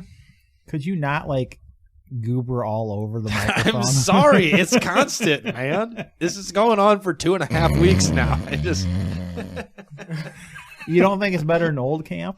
No. I think it's better than Old Camp. Give me Old Camp. I'm the guinea pig, apparently. Don't put your... Are you at least going to pour it back in your glass? You're okay with me doing it last weekend when I was contagious, but not this week? Well, alcohol does kill most diseases. But... Yeah, it's fine. Not diseases, but germs. True, yeah. My bad. This it has got to actually be... tastes really similar to Old Camp. Yeah. Well, I think the throat burn is better than Old Camp. I think it's a little bit smoother than Old Camp. That part I disagree. So you don't want to put it. Wait, you guys put Maker's Mark in one of the top? Oh yeah, yeah. We kicked out Jesse James. Did you not watch the podcast? No, I had 102 degree fever. I was passed out for 3 fucking days. Yeah, well, it's been 7. Yeah, this is true. No, it's only been it's been 4 since it's we've right. Yeah, that's fair. Never mind. My fault, Toad. Really? Here, even in the last podcast, I said, Toad, we love you, we miss you, and you don't even fucking bother to listen to it. You really said that? He did. He did. We bleeped it out, though. I was drunk. I'll say anything when I'm drunk. Yeah, I watched part of your live, you asshole. Anyways, I would. When the vaginitis sets in, shut up, Johnson. I'll come puke on you. I would put it at number 4. No, I was gonna actually taste Old Camp. It tastes very similar, but I think Old Camp is a little smoother. Maybe I just don't have the right taste buds for it today. Figure this situation out. Well, your palate is all fucked up because you can't smell. Yeah, that is a thing. You want some gasoline? It'll probably taste the same. You. Good. I don't want any Old Camp. Oh come on, I remember you have to. Old Camp. You don't remember it well enough. Boy. It's very similar. I think Old Camp's a little smoother. Not as much burn to it. Yeah. Yeah, well, Miles, I'm sorry. We're going to have to leave this in fourth place at this point. I don't know. I get a little different burn off the Old Camp than I do the rare, and I actually like the burn off the rare better than the Old Camp. Oh, so you enjoy the burn. Interesting. But embrace the burn. Here's the thing. That almost tastes, to me, the Old Camp tastes like a slightly watered down version of the Eagle Rare. A little bit. I can see what you're saying. So, yeah. I mean, the Eagle Rare almost has more spice to it. It's got a more full-bodied flavor. It does have a lot more flavor. There's more hints of whiskiness. I actually know what you mean. But I'm gonna kick Old Camp out of number 3, and I'm gonna put Eagle Rare there. I can't do that. I have to put it at 4. I'm gonna go number 3. Actually, Johnson, I'm gonna go number 2 because I've had Maker's Mark before and it's shit. Yeah, but all 3 of us decided you don't get a vote. It's not on the. Sorry, that's because if I'd have been here and you'd have pulled that out, I'd been like, nope. Johnson, where do you put Eagle Rare? I put Eagle Rare 3 over Old Camp. Well, shit, we're split. I think Old Camp is just a little bit better. Well, then you and I have to Rochambeau and see who wins. Rock, paper, scissors. Best out of 3. Rock, paper, scissors. That's how we're going to decide it? Yes. Hell yeah. All right. 1, 2, 3. Fuck. Ah! Ha! So they're tied right now. Ha! Toad wins, so I guess Eagle Rare goes to number 3 spot. Okay, Miles. Thanks, Miles. And Tyler, if you're listening to this, you recommended Eagle Rare, so there you go. What is? Quit touching it, Toad. You don't know what you're doing. You're right, I don't. I would keep Old Camp there, but I guess our votes don't matter. Apparently not. It's Electoral College. Yeah. Bitch. The Electoral College is deciding our votes with rock, paper, scissors. Yes. Like, that's the first whiskey I've had in a while where I think I might actually go buy a bottle for sipping. I'm surprised by that. And it's I will say it's fairly inexpensive. I got it at Fairway for $35. Yeah. Yep. I've seen it there before, and my sipping whiskey is $80 a bottle. So. Right. So I don't know if you're going tonight, saying that or not, but we can do my segment first. I don't care. I want to go. I was going to go into the Pearl Harbor deal. Yeah, we can do that. That'll be a good. December 7th, He's got a 1941. So as of 78 years ago today, was Pearl Harbor an unprovoked attack on the United States base in Pearl Harbor there by the Empire of Japan. It was what was it? Several thousand people were killed there. 3,000. No, it was in the 2,335 and 68 civilians wounded. And I want to say something like only 29. We either downed 29 planes or either way 29 enemy KIA, but completely unprovoked attack. December 7th, 1941, a date which will live in infamy. Absolutely. It was honestly to me it was a very scared attack on the United States. Cowardly. Yeah. Yeah, it was a coward. That was the word I was looking for.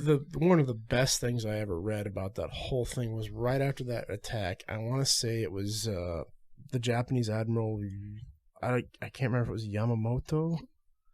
Anyway, they were at a conference of their leadership, asking why they didn't invade the United States. And he said, somebody said something, I can't remember exactly what it was, but he said, "I fear we've just awakened a sleeping dragon." Well, he talked about you can't invade the mainland United States because there's a rifle behind every blade of grass. But anyway, we're talking about Pearl Harbor, and that was up until 2001. That was the biggest international darkest attacks days on America ever. And can you imagine, and back in those days, didn't have the freaking internet, didn't have the freaking TV going on right then. You didn't know what the hell happened. Whereas 9/11 happened, and we all watched it. We watched it happen. We were watching when that second plane hit the towers, And as far as Pearl Harbor, you might not have heard about it for a day, or I don't know how long it took for news. They actually got intelligence ahead of time that there was a Japanese fleet headed towards Pearl Harbor, but something happened where the message got delayed.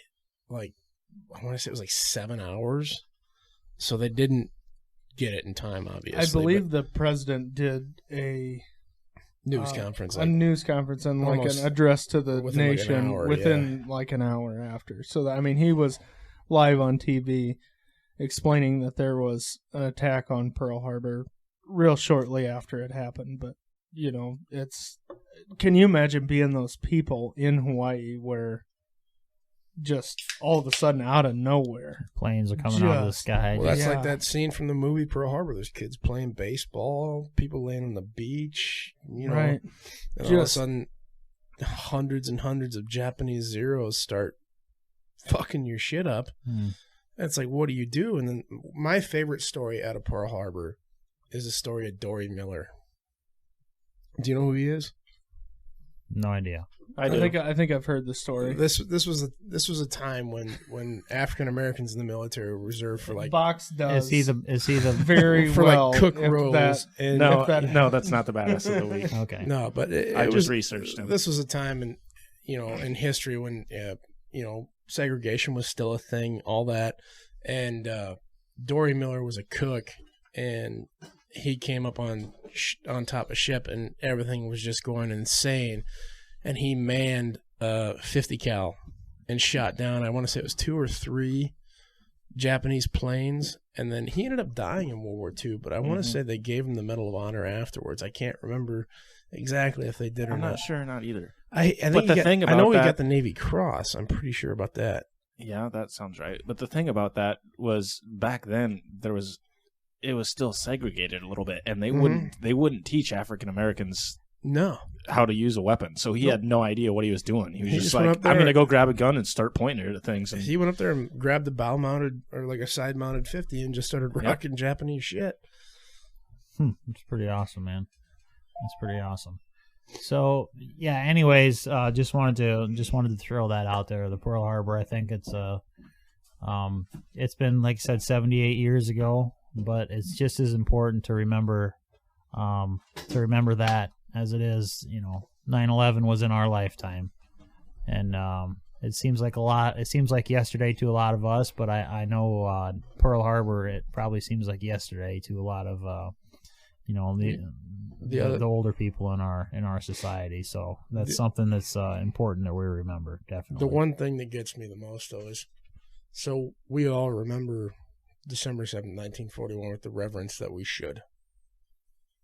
I think a lot of people, almost everybody does. Yeah. But today's society and culture does not remember 1911 the way 9/11 the way they should. Like, I think the massive majority do. But you see so many people, and it just, every time I see it, it irritates me. And it's like, just treat it the same. We lost 3,000 some odd Americans that day. But like I said, I think the majority of people do recognize it, and the ones that don't are few and far between. And the only reason you notice them is because they're highlighted in the media, and that's you're gonna have that. But anyways, we want to get back to the Pearl Harbor thing, and just speaking of Pearl Harbor, that is actually he was involved. Our badass of the week was involved in Pearl Harbor. We have a segment for that. We do. Guys. So that is the baddest son of a bitch I have ever seen ever. That's the baddest dude of Yeah. Yeah. How good is that, guys? I'm so glad. I'm so glad I wasn't here when you guys made those, because I'm just so excited right now. Just wait till you hear yours, buddy. I knew you'd enjoy I'm scared. I've been excited to unveil those all week long, not gonna lie. Anyways, this week's badass of the week is a man named John Finn. He enlisted in the Navy right before his 17th birthday in July 1926. And he attended general aviation utilities training, initially working on aircraft repair, and later he became an aviation ordnanceman working on anti-aircraft guns. But by 1935, he had already risen to the rank of chief petty officer, which obviously just 9 years after enlisting. And after that, he had served on the USS Lexington, the Houston, the Jason, the Saratoga, and the Cincinnati. And after that, he transferred to shore duty. I'm going to really make myself look like an asshole here because I don't know how to pronounce that bay. That's it. Kaneohe Bay or something. It's Hawaiian. I'm having Hawaiian things are hard. Kaneohe, I believe. I'm having a real brain fart here for some reason. Yeah. Kanaho Bay. What? Kanaho Bay. Kanaho? Yeah. Okay. I don't think that's right, but I'm going to roll with it. Anyways, so he was stationed down there, and he was on the morning of the attack. He was at his apartment about 15 minutes away, and he heard the planes. Well, I got a couple differing stories on this. There wasn't a confirmed story on this whole thing. He heard the planes. One story was he heard the planes and the machine guns, and he decided he better get to the hangars. But the other story was his neighbor told him that his squadron needed him. So I can't confirm either one of those. Not real important to the story, but anyways, at first, so after that, after he found out what was going on, he's like, oh shit, because he was in bed. He was like, oh shit, I better get dressed and get on my way and get there. Something's going down. But he didn't know what it was. So at first, he lived on the base, obviously. So he was like following the 20-mile-an-hour speed limit. And he's like, oh, well, I'm just gonna observe the speed limit and behave the laws. But then he said, this is a quote from him. I heard a plane come roaring in from astern of me. As I glanced up, the guy made a wing over, and I saw that big old red meatball, the rising sun insignia, on the underside of the wing. Well, I threw it into second, and it's a wonder I didn't run over every sailor in the air station. So apparently, he shit-canned it. Yeah. He was like, okay, shit's going down. I better get there. But when he arrived, many of the planes had already been damaged enough to the point where they couldn't get up in the air. So he gets a hold of this 50 caliber machine gun on an instruction stand, which just an instruction stand. They used it to instruct people. Yeah, it's not meant for combat or anything. And he drags it out onto this parking ramp of the airstrip, just completely exposed himself. There wasn't any cover out there or anything. It's just on this instruction stand with a 50 cal shooting at these planes. Excuse me. And so he stays there. That's really driving me freaking nuts with our audio there. Sorry. So he stays there under a heavy machine gun, strafing fire under these Zeros, these Japanese Zeros and this is another part of the story which I got differing viewpoints on. He was either there for 2.5 hours or 15 minutes. So pretty big differences there between these two stories. No, thank you. 2.5 hours would be about the entire duration of the attack.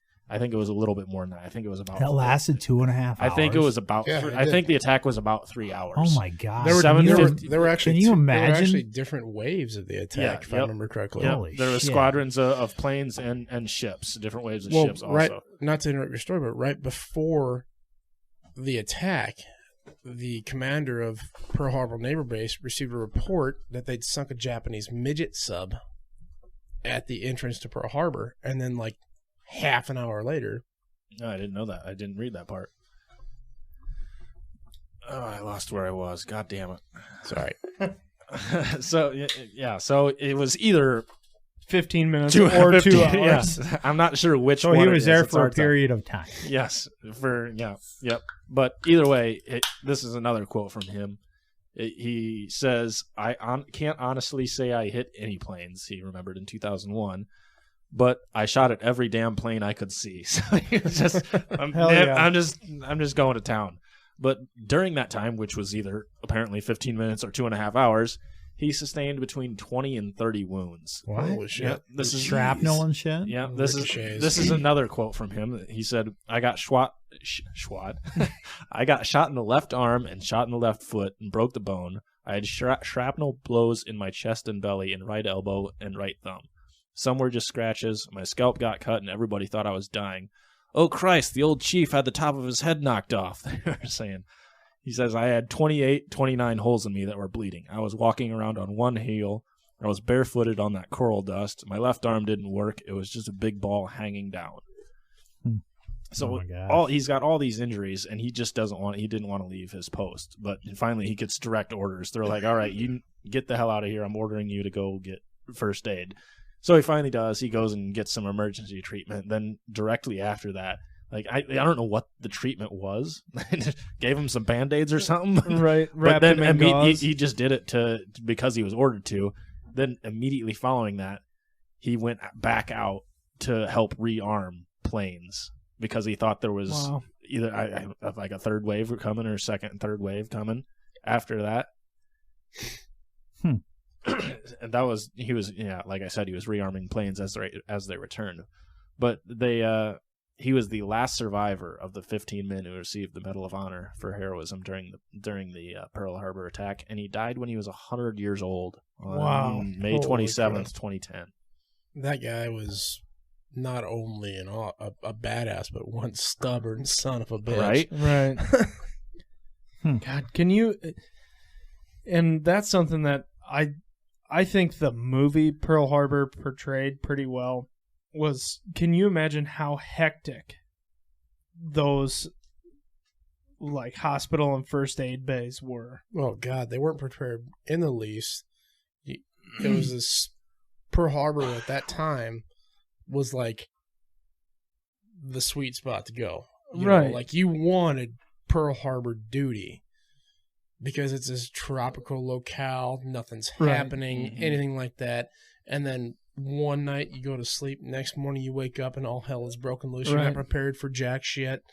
Well, that's what I'm saying. Can you just imagine the casualties, the trauma that was going on in these medic bays, and all these nurses and doctors just trying to get people just patched up enough to get the next person in that really needed it, and that's something that I think the movie portrayed really well. Yeah, I was just gonna say that. Like you said, they really showed the dire situation that they were in, and just the state of panic that they were in, because it was a complete surprise. Nobody had any idea that the Japanese were going to try and move on Pearl I wouldn't Harbor, imagine that you would really... Boy, they really screwed up, though, didn't they? Oh, boy, they really did. Fat Man, Little Boy, Hiroshima, Nagasaki, ever heard of those? I wouldn't think, though, you would even really have time to process what was going on. Shit's just...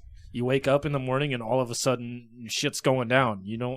You can't be like, we better think out our plan. No, you have to get out there and do stuff. That's the other thing, like he was saying, the movie did well. Like, you remember that scene where like they attack the airfield and the guys are sleeping, all of a sudden 50 cal rounds start ripping through the hangar, and they're like, what the fuck? Yep. When I was... The Jets are here! When I was looking through guys to do this segment on, several of them were... Well, he woke up in the morning and he got his pajamas on, or he just left.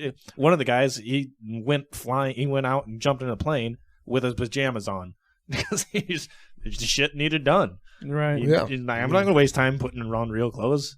No, why would you? I mean, God, that's just...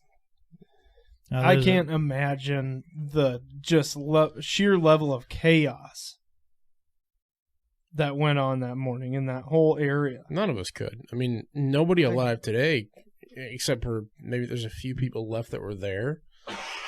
None of us could, and like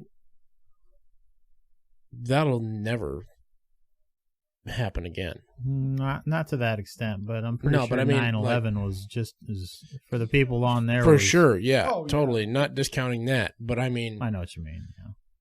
For a coordinated, full-on, one nation against one nation military attack like that on the U.S. will never happen again. If it does, they're done. But then again, if that happens, and I'm getting into spitballing territory here, if, say, for instance, one nation decided to attack us like that again, they would have to use... nuclear weapons. Conventional weapons. The world ends. Yeah.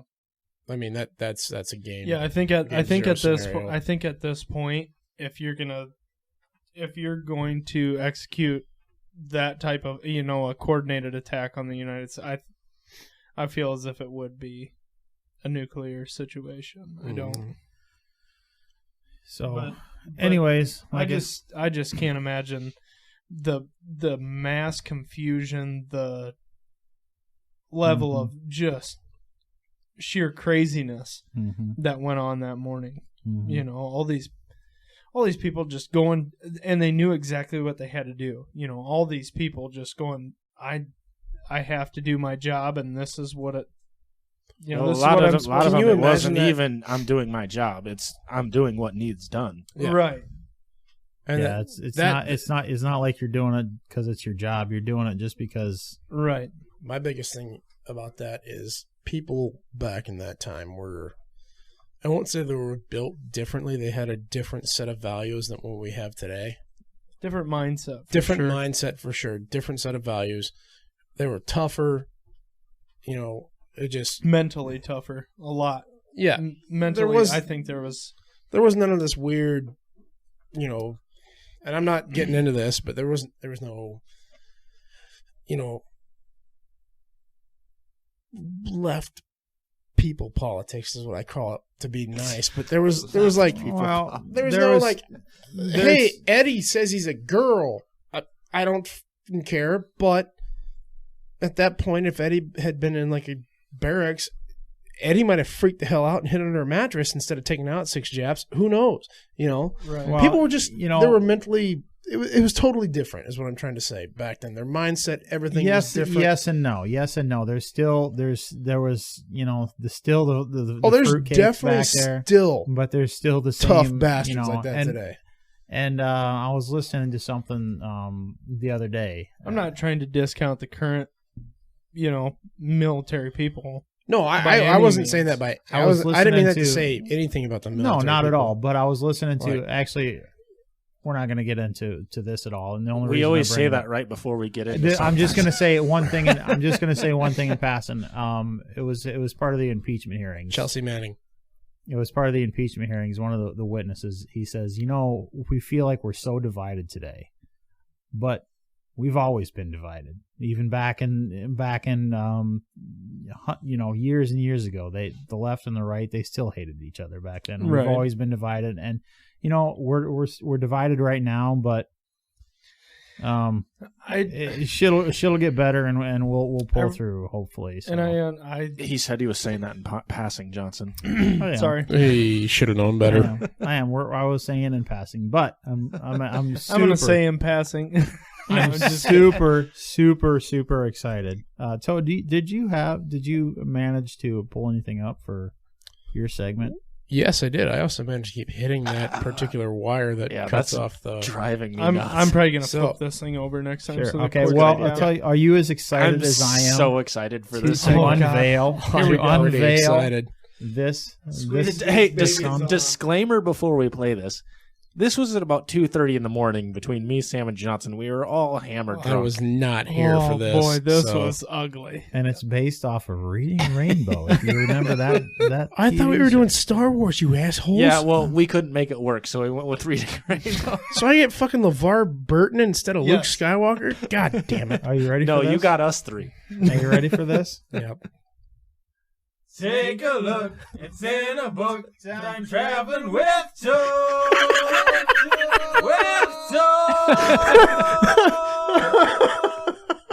Oh my God. How good is that? How good is that? Gloriously horrible. Oh, that is so awesome. But it's not quite as awesome as the 1873 trapdoor 4570 black powder rifle. Okay, sure. So, actually, I just picked the 4570 because I spent a good portion of the last week ruining cases, reloading a shitload of them. I saw the one you crunched. What the hell happened there? Was it the giant gorilla at the press? It was definitely the giant gorilla at the press. Put too much pressure on that particular round, and the gorilla's me. Did he send you that Snapchat? Yeah. Oh God! What happened here? I don't understand how that happened. I had to actually stretch Like, I pulled so hard. I didn't think I pulled that hard, but I had to pull so hard, I actually stretched the casing out.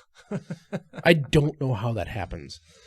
Anyway, the 45-70 has long been one of my favorite rounds. About 3 years ago, I bought one, and I wanted to learn a little more about it. Well, the first one I ever actually saw in person, besides your standard lever action, was one of my customers has an original 1873 trapdoor that his dad bought from an Army-Navy surplus store in 1900 to shoot coyotes. That is a solid rifle for shooting. Now, aggressive. I shot a coyote Did he want last to deer vaporize season. him? It does not. He do that. didn't want to pick him up, apparently. I shot a coyote from 130 plus yards last year with my 45-70, and I haven't ever. You see it in movies, you know, where somebody shoots somebody, and it's like they just went up and super fucking kicked them, and they fly back. It looked like somebody picked a coyote up and chucked like it. a foot and like kicked it, and then it just laid there and it didn't move. All I saw was its tail twitch, and I was like, holy shit. But so 45-70, I'm sure most of our listeners know about this round by now because Iowa legalized the 45-70, the 444 Marlin, the 450 Bushmaster, the 350 Legend. They're all big ass straight wall cartridge. Not so much 350 Legend, but it's still a big straight wall cartridge.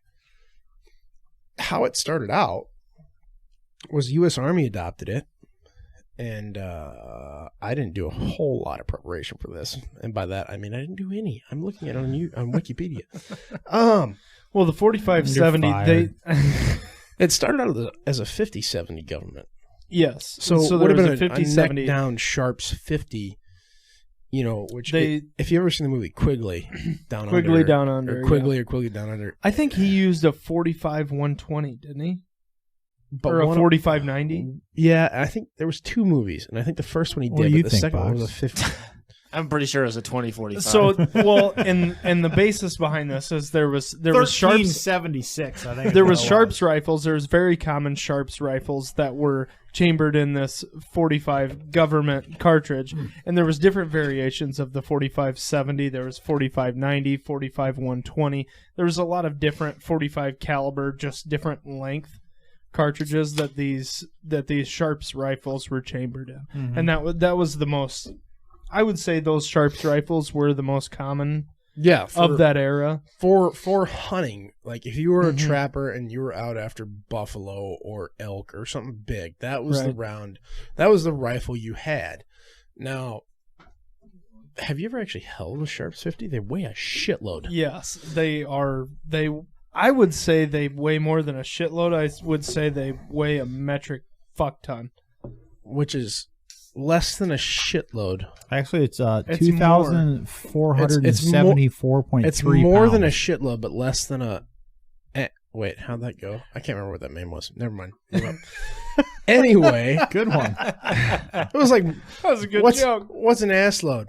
It's less than a shitload, but or it's more than or it's Oh, just give it up, Toad, for Christ's the sake. name was what's an ass load? Well, it's less than a fuck ton, but more than a shitload. Right. There we go. Anyway, Could you guys please Third give him time's as charm. much shit as you give me if I would have said that? now he's doing So- something. so the 40, like I said, I wasn't prepared. We had a guess. We weren't going to do all the segments. I didn't think we were going to do mine. So fuck all you guys. Anyway, so after the Gatling guns went to Gatling guns used to have a blank. You loaded them individually. They fed from a magazine, but it was still cap and ball, basically. Well, yeah, and it was just all vertically stacked. Yep. Gravity but fed type Gatling guns after that were chambered in 45-70. Yep. So keep going.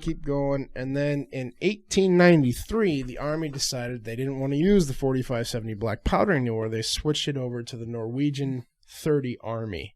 Yeah. Terrible But idea. what I didn't realize was that the 45-70 is still used today. In what? The 45-70 cartridge is still used by the U.S. military today in the form of the cartridge caliber 45 line throwing M32 blank cartridge. So basically, it's used in a number of models of line throwing guns. So the Navy and Coast Guard still use it to throw lines. Mm-hmm. Now, crazy. The 45-70 is also one of the only big calibers that's ever been used to take every form of game on the planet. They took a fucking elephant with a 40. I don't condone elephant hunting, by the way. I'm a big hunter. Don't shoot fucking elephants. They took an elephant with a 45-70. I mean, well, I mean that's. I'm creeping my way up. You suppose elephant meat's good? No, they eat it. They do. Doesn't mean it's good. The villages eat it. I don't know. Bear sucks. Have you ever had bear? Bear is fucking terrible. It's greasy as shit and tough. It depends where it's harvested. Didn't from. Mike bring us some bear? Yeah, it depends. If it's northern Minnesota where they're mostly berries and shit, it's pretty decent. Out in Colorado, when they eat like fish. sage and fish and if it's mostly fish, it sucks. That's just like, I mean, that's any animal. You taste what it eats, you know?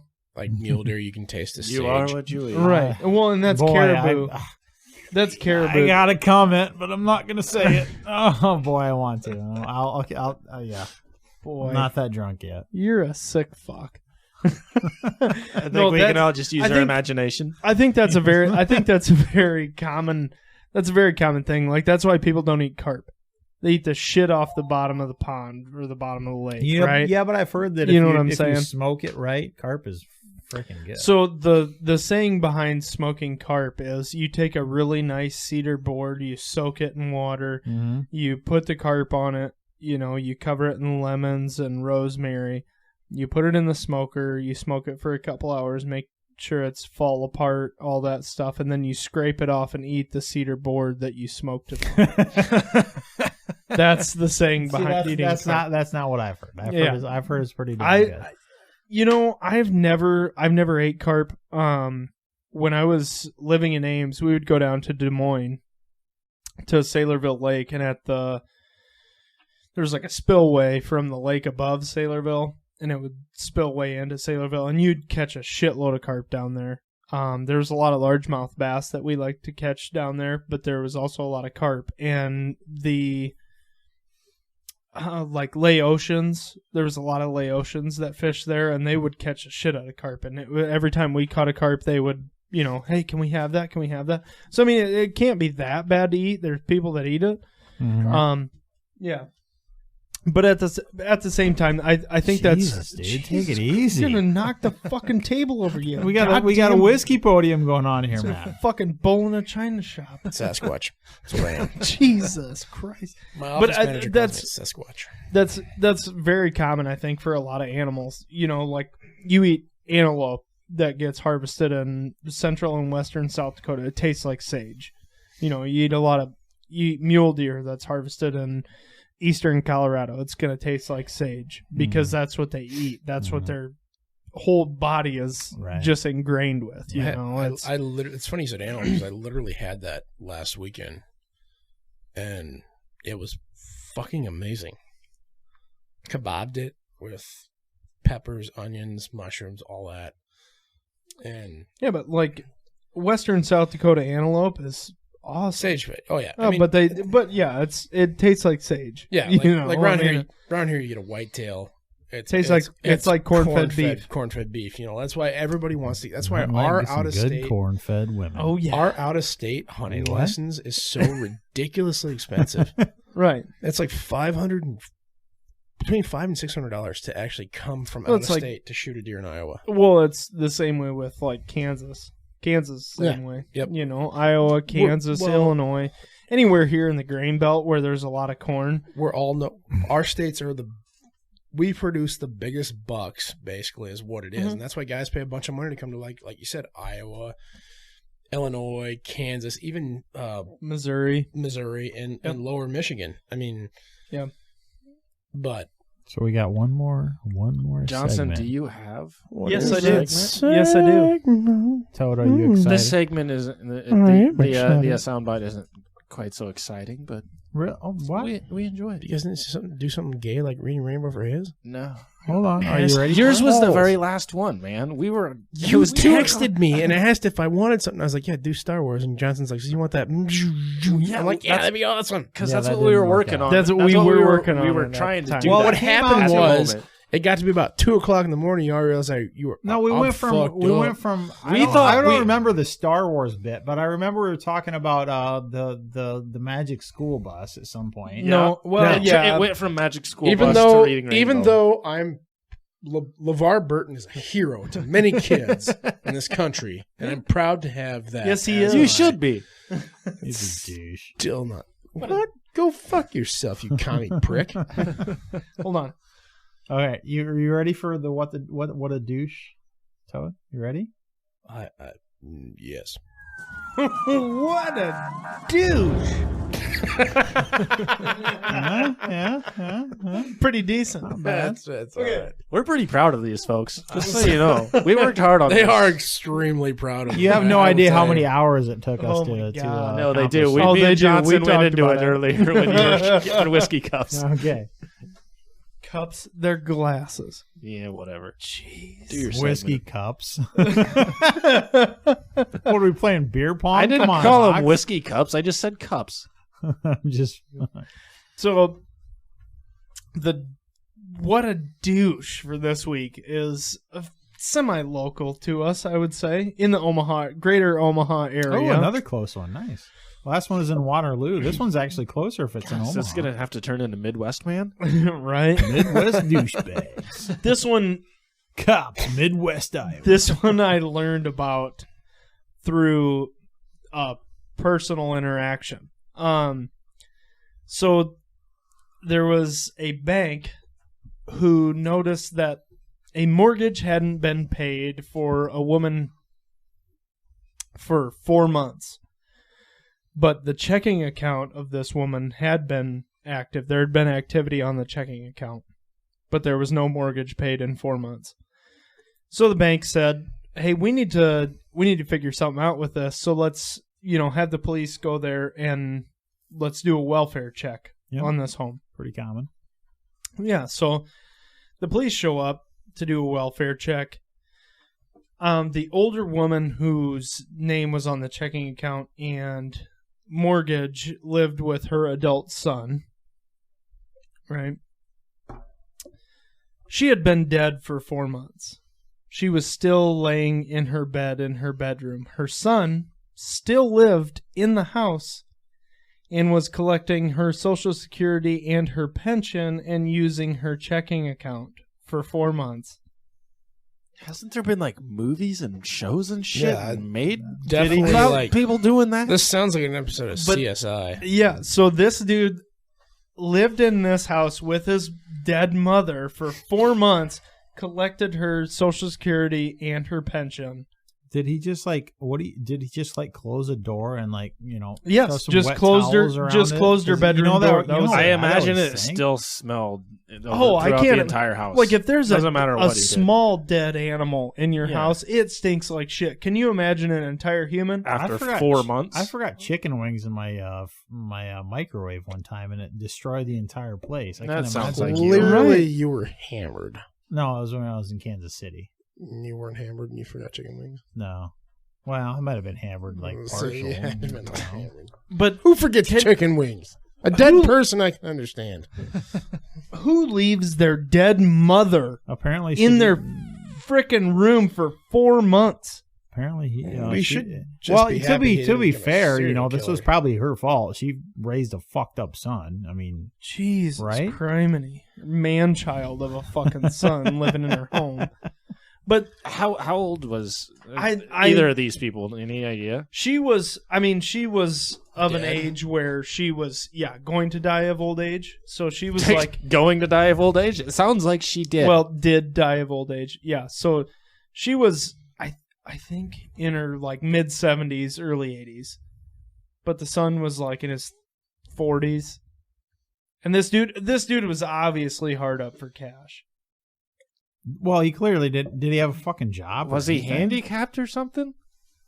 Why would he need a job? He was collecting her pension. But what was he doing? I'm so just hanging out. Like before that? Was she paying? I'm sure He was probably scamming her out of all of her money. Right. That's And what telling people her, like that do. He's just getting her to sign off on checks and shit. And So, I mean, making obviously and he lying didn't about it. care about his mother that much. He just was using her for Can you her money. imagine, dude? Like, No, I can't imagine. That Like is how- that's like, why what would you this call that? dude What would- is such a douche Why this would- week is because you're right, he's what a douche, kind but of what would you call that douche person? leaves that's, their mother dead in their room for 4 months? The person, what do you call a person that only cares about themselves? It's Selfish. narcissist or Didn't I accuse you of being that like 2 weeks ago? probably. Box is Yeah, you know me. I'm a raging narcissist. Box is a weird dude, but he ain't a narcissist. I mean, I'm a weird dude, but what are you gonna do? So, well, I guess that's the end of Johnson just left. Wow, that was I come guess to a that's the end. screeching I guess halt. that's the end of What a Douche. So we're at 2 hours, fellas. Oh, so I want to talk about something cool that happened to me a couple of years it ago. better be interesting. You have Fellas- 34 seconds. Fellas, ladies, if this has ever happened to you, let us know. Like, throw in the comments, tell us what happened, and we'll see if maybe we can recreate it in some way or something like that. But the amazing shot, the one that'll never happen again, the one that was all luck, no skill. Has anybody ever had one of those where they're hunting? Box, we know you haven't. No, everything I do is mostly skill. But I can't even be mad because you beat us every week. Like, for somebody that doesn't Not have every week. Let's get. But- Johnson won last time we shot. for somebody that doesn't have a big gun range like you and I have, Johnson, in our back fucking yard, Box is pretty damn good. It's 'Cause he has almost a gun range in his basement. it's almost disgusting. But something happened to me about 3 years ago that I have yet to recreate, and I don't know. Threesomes don't happen very often. Boy, that'd be awesome. He was just, I thought he was angry, but no, he was just fantasizing. Give me a second, fellas. No, about 3 years ago. So I have what's called a Fox Pro. It's a game caller. It's got like 200. I got the same. 200 different sounds on it, you know. And my luck with calling coyotes the last several terrible. years is fucking So is horrible. So is mine. But I my can't luck with catch a break. calling raccoons is a different story. Yeah. So this has a coon in distress and a coon fight call on it. And I usually start with about 30 seconds of coon in distress. And if I don't hear any scrabbling come out of the trees or anything like that, I'll flip that coon fight call on. And they will come. I had one jump on my collar one day. I couldn't even shoot it because I had to destroy my collar.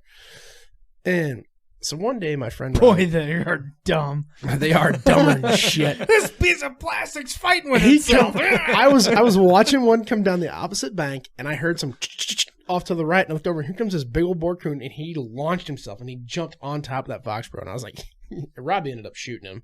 But, so, my friend Robbie and I were out at this particular farm. We have permission to hunt, and it's got a whole bunch of dead maple trees, but I shouldn't say a whole bunch, there's like 15 of them, and they're all spread out throughout this pasture. But they're dead, and they're hollow, and we know they always have coons in them. Lots of coons, yeah. So we shot, I think, 3 or 4 within the first 5 minutes, and then I hit one, and he's shooting a 22 mag. I'm shooting a 17 HMR. I've got the BSA Sweet 17 scope with the turret adjustment up to 300, and I hit this one, and it just kind of did that. Like, I fucked it up, but I didn't fuck it up good enough, and it ran back up in a tree. So we waited a couple of minutes, and we're like, okay, it's going to die in there. Well, one time I lit the burn hole on fire, and a coon came out of there with its back on fire and ran into a tree, and I thought it was going to burn the tree down. Flaming mohawk, not bad. Dude, it was pretty cool. We lit this garbage pile on fire that is now my burn hole, and coon come flying out of this pile of trees and brush on fire. And there was 3 of us standing there watching this fire. This thing comes flying out, back on fire, stops, looks at us. Stopped while he was on fire? Yes. Stopped for 3 or 4 seconds. Just in shock. What the fuck is happening? sprints, goes You to probably this would tree. too if they're burning your hell fucking house down. Sprints to this tree, climbs up the tree about 25 feet to this hole, and crawls down in this hole. I was like, well, that fucking tree's starting on fire. There's no way. It was awesome. Anyway. Luckily, coons don't burn very well. He went out quickly. He must have. Raccoons. So this coon goes up in the tree, and we're thinking that's the end of it. And so we had picked up our raccoons, and we walked back to the truck, and I turned around, and I just happened to see it coming down the side of the truck, and I go, fuck, Robbie, there he goes. So we both our his 22 mag, my 17 are mag fed, so we just threw the mags back in him, a little 5-shot mags, and we run up to the fence line, and he takes a shot, misses, and I'm looking at it through my scope while he's shooting it, and I put it right on its front nose and pull the trigger, and I just fucking rolled this coon. I'm thinking, and honestly, I didn't think, holy shit, that was a long shot. I was like, fuck yeah, I got it, And Robbie looks at me kind of funny. He goes, I'll go get it. I was like, no, I shot it. I'll go get it. He's like, no, I'll go get it. Well, he hops the fence and he starts high stepping. He's stepping it off. And then he gets out there and he comes back. He goes, you smoked that thing in the back of the head on the run at 186 yards. And I was like, with a 17? With a 17. God damn. I was like, some bitch, 17. Did you also have your eyes closed? No, I was just we literally ran from my truck to the fence line and shot. That's how fast. 17's fast. If it ain't windy, 17's a hell of a nice round. Yeah, it doesn't take much wind. It doesn't take much wind to blow the 17 around. No, it doesn't. No. That's why not at all. Yeah. But a 17 HMR is one fast ass round. Yeah. Like if you ever shoot, I remember when Jake Hagan got his. We had an old Cub Cadet lawnmower hood out of my house, and we were shooting it. We were shooting with 22s and his 17, and like my 22 holes, you'd see it hit and it dent, and then it'd go through. And Jake's 17 holes looked like somebody took a fucking tiny drill bit and just punched through it. Mm-hmm. I mean, it just cores right through the deal. But well, it's so fast. It's good at penetration. That's what she said. All right, and with that, we're well over 2 hours. This is our longest. No, we're not. episode. We're 3 minutes over 2 hours. That's well over 2 hours. thanks again, Wade, for the Eagle Rare. It was quite delicious. It was definitely not Wade. It wasn't Wade. It was Miles. Miles, I'm drunk. Wade's a dude. Wade's a dude. Thank you too, Wade. Though Wade's a dude that tattooed our logo on himself. Wade's So, also a Wade, trooper. By the way, Wade, I've been meaning to talk to you. We need to So figure you're out going to do it on the podcast? Yes. We need to figure out this pork thing. He's not going to respond, For Freedom Fest this year. Oh yeah. We should bring the smoker out and smoke a little bit of pork. If Wade wants to sponsor a little bit of pork or something if we could do some barbecue pork or pulled pork or something to have sandwiches and stuff at Freedom Fest, I think that'd be pretty cool. I think now is a good time to get ahead of that. There's probably going to be 2,000 or 3,000 people there, Wade, so... Well, it's not going to be that big, but I did talk to James the other day. We're going to do 20 to 30. No, we're going to do it up north in the pit, so it's going to be it'll be a good time. Wait, get a hold of me. 7 months from now, so we got a little bit of time to plan it, but more than 2 weeks. Huge thank you to Murphy Gray. Gray Murphy. Oh yeah, Gray the Bushy. Gray Murphy. Yeah. I mean, dude, that was if you're listening, that was fun. That was awesome, informative, and we thank you. Yeah, it was awesome. I told him we'll definitely have to have him back on. So he texted me, he messaged me right after he hung up, and he says, "Damn it, my buddy just showed up with a bunch of beer right as soon as we hung up." So guys, go check out Gray Murphy. If you're part of the Drinking Bros, go check him out. Check out what he does. Instagram, I believe, is Gray the Bushy. Yeah. Check out his podcast. He has a podcast too. Apparently. If you're watching on YouTube, I'll put links below to some of his stuff if I can get a hold of him. Dude is just a super nice dude doing the best thing that he can. I mean, he's really helping people.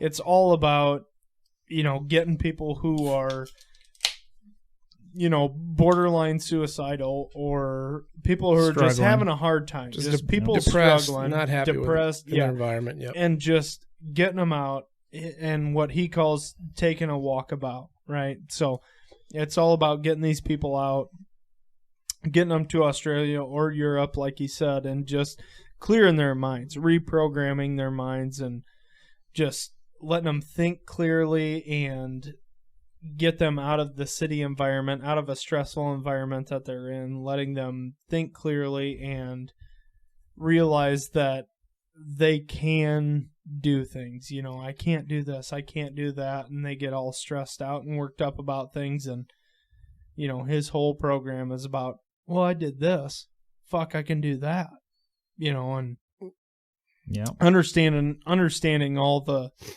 possibilities that there are in the world. And it's a really cool program.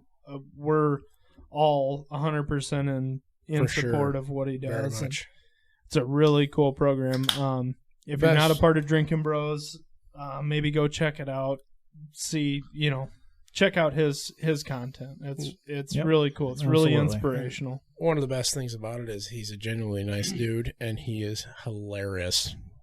Yeah, absolutely. He is funny. I mean, he's the best guest we've ever had on this show. It's not a lie. It's 100% true. It's not 100% true. Actually, we did have James on as a guest. Well, he wasn't a call-in guest. James doesn't really count. Do you, James? And James really isn't that funny. He's just kind of an ass. I mean, we're just kidding, James. We love I'm not going to call him an ass because I don't want to wake up in Vegas a month from now with fucking dicks drawn on my forehead. I forgot about that. You know what? Anyway. You know what? Don't fuck my business up, guys. I do a lot of business with this guy. But James should hear the shit he says about you, James. But Gray, thank you very much for being on today, and we appreciate it, and we'll catch back up with you. Absolutely. I told him we're definitely going to have him on again in 10, 20, 30 episodes, whatever. You know. I don't know. My goal for several years has always been to visit Australia. It'd be fun to look him up and go fishing with him for a day. Have you guys ever saw that meme about the Midwestern goodbye? We're doing the same for 30 minutes. Exactly what this is. We said, it's about time to go. About 20 minutes. Like I always give Clements shit for doing the Irish goodbye, where like you're talking to him, you go take a piss, he's gone. Yeah. Midwestern goodbye is like standing at the door. Gonna hang out in the doorway for half an hour. So, anyways, it's so true. Anyways, you're right. We're gonna call her an episode. Thanks to all you guys for listening to us. We appreciate you. We love you. Thanks to Ballistic Imagery for obviously videoing our ugly mugs. We always appreciate it. Check him out on Instagram, Facebook, and YouTube, and obviously check out our Life Short, Live Free on Facebook, Instagram, and YouTube as well. Shyworks. I don't think I mentioned Shyworks all night. Fuck. You didn't. Shyworks I think Sam owns Shyworks. Shyworks is a sponsor. Shyworks sponsors this bitch, and I keep forgetting to mention it. So go check them out as well. Shyworks.com and Facebook.com/Shyworks and Instagram as well. So one of these days when it becomes warm again, because my shop isn't heated, we'll be having Frog Forge as a sponsor. Frog's Forge. Doesn't your Forge sheet your shop? You would think so. One would think. Not when it's like... You should insulate it. I should, but I don't actually own it, so I haven't asked right. it. I forgot about that part. I forgot about that part. Actually, they're not entirely where I actually run a forge inside there, so... And it's... I'm pretty sure it was built in 1930, so I don't want it to burn down. It's probably fine.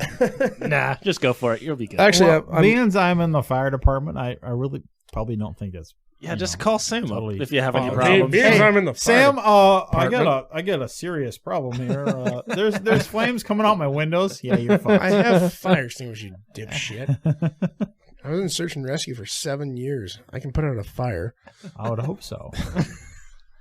All right, guys. Well, we love you. It's been an awesome episode. Check us out on all of our social media. It's been fun. Just remember, it has been real. It's been real. It's been fun. We can't say that it's been real fun. And Johnson, you know the best part? It's only 8 o'clock. It is only 8 o'clock. You got like 6 hours before you got to be home, boy. Yeah, right. Anyways, all right, guys. We love you. Thanks for sticking it out with us. And until we talk to you next time, remember, life's short, live free. God bless you guys. Murph, thanks again. Can we go get food? Yes. Absolutely. I would love some food. We love a lot of other things. God damn it. Yeah, I hate that. I hate Sam, that. is that a different chord or what? Move like a section of saws or something. It's a different chord, but we won't hit it.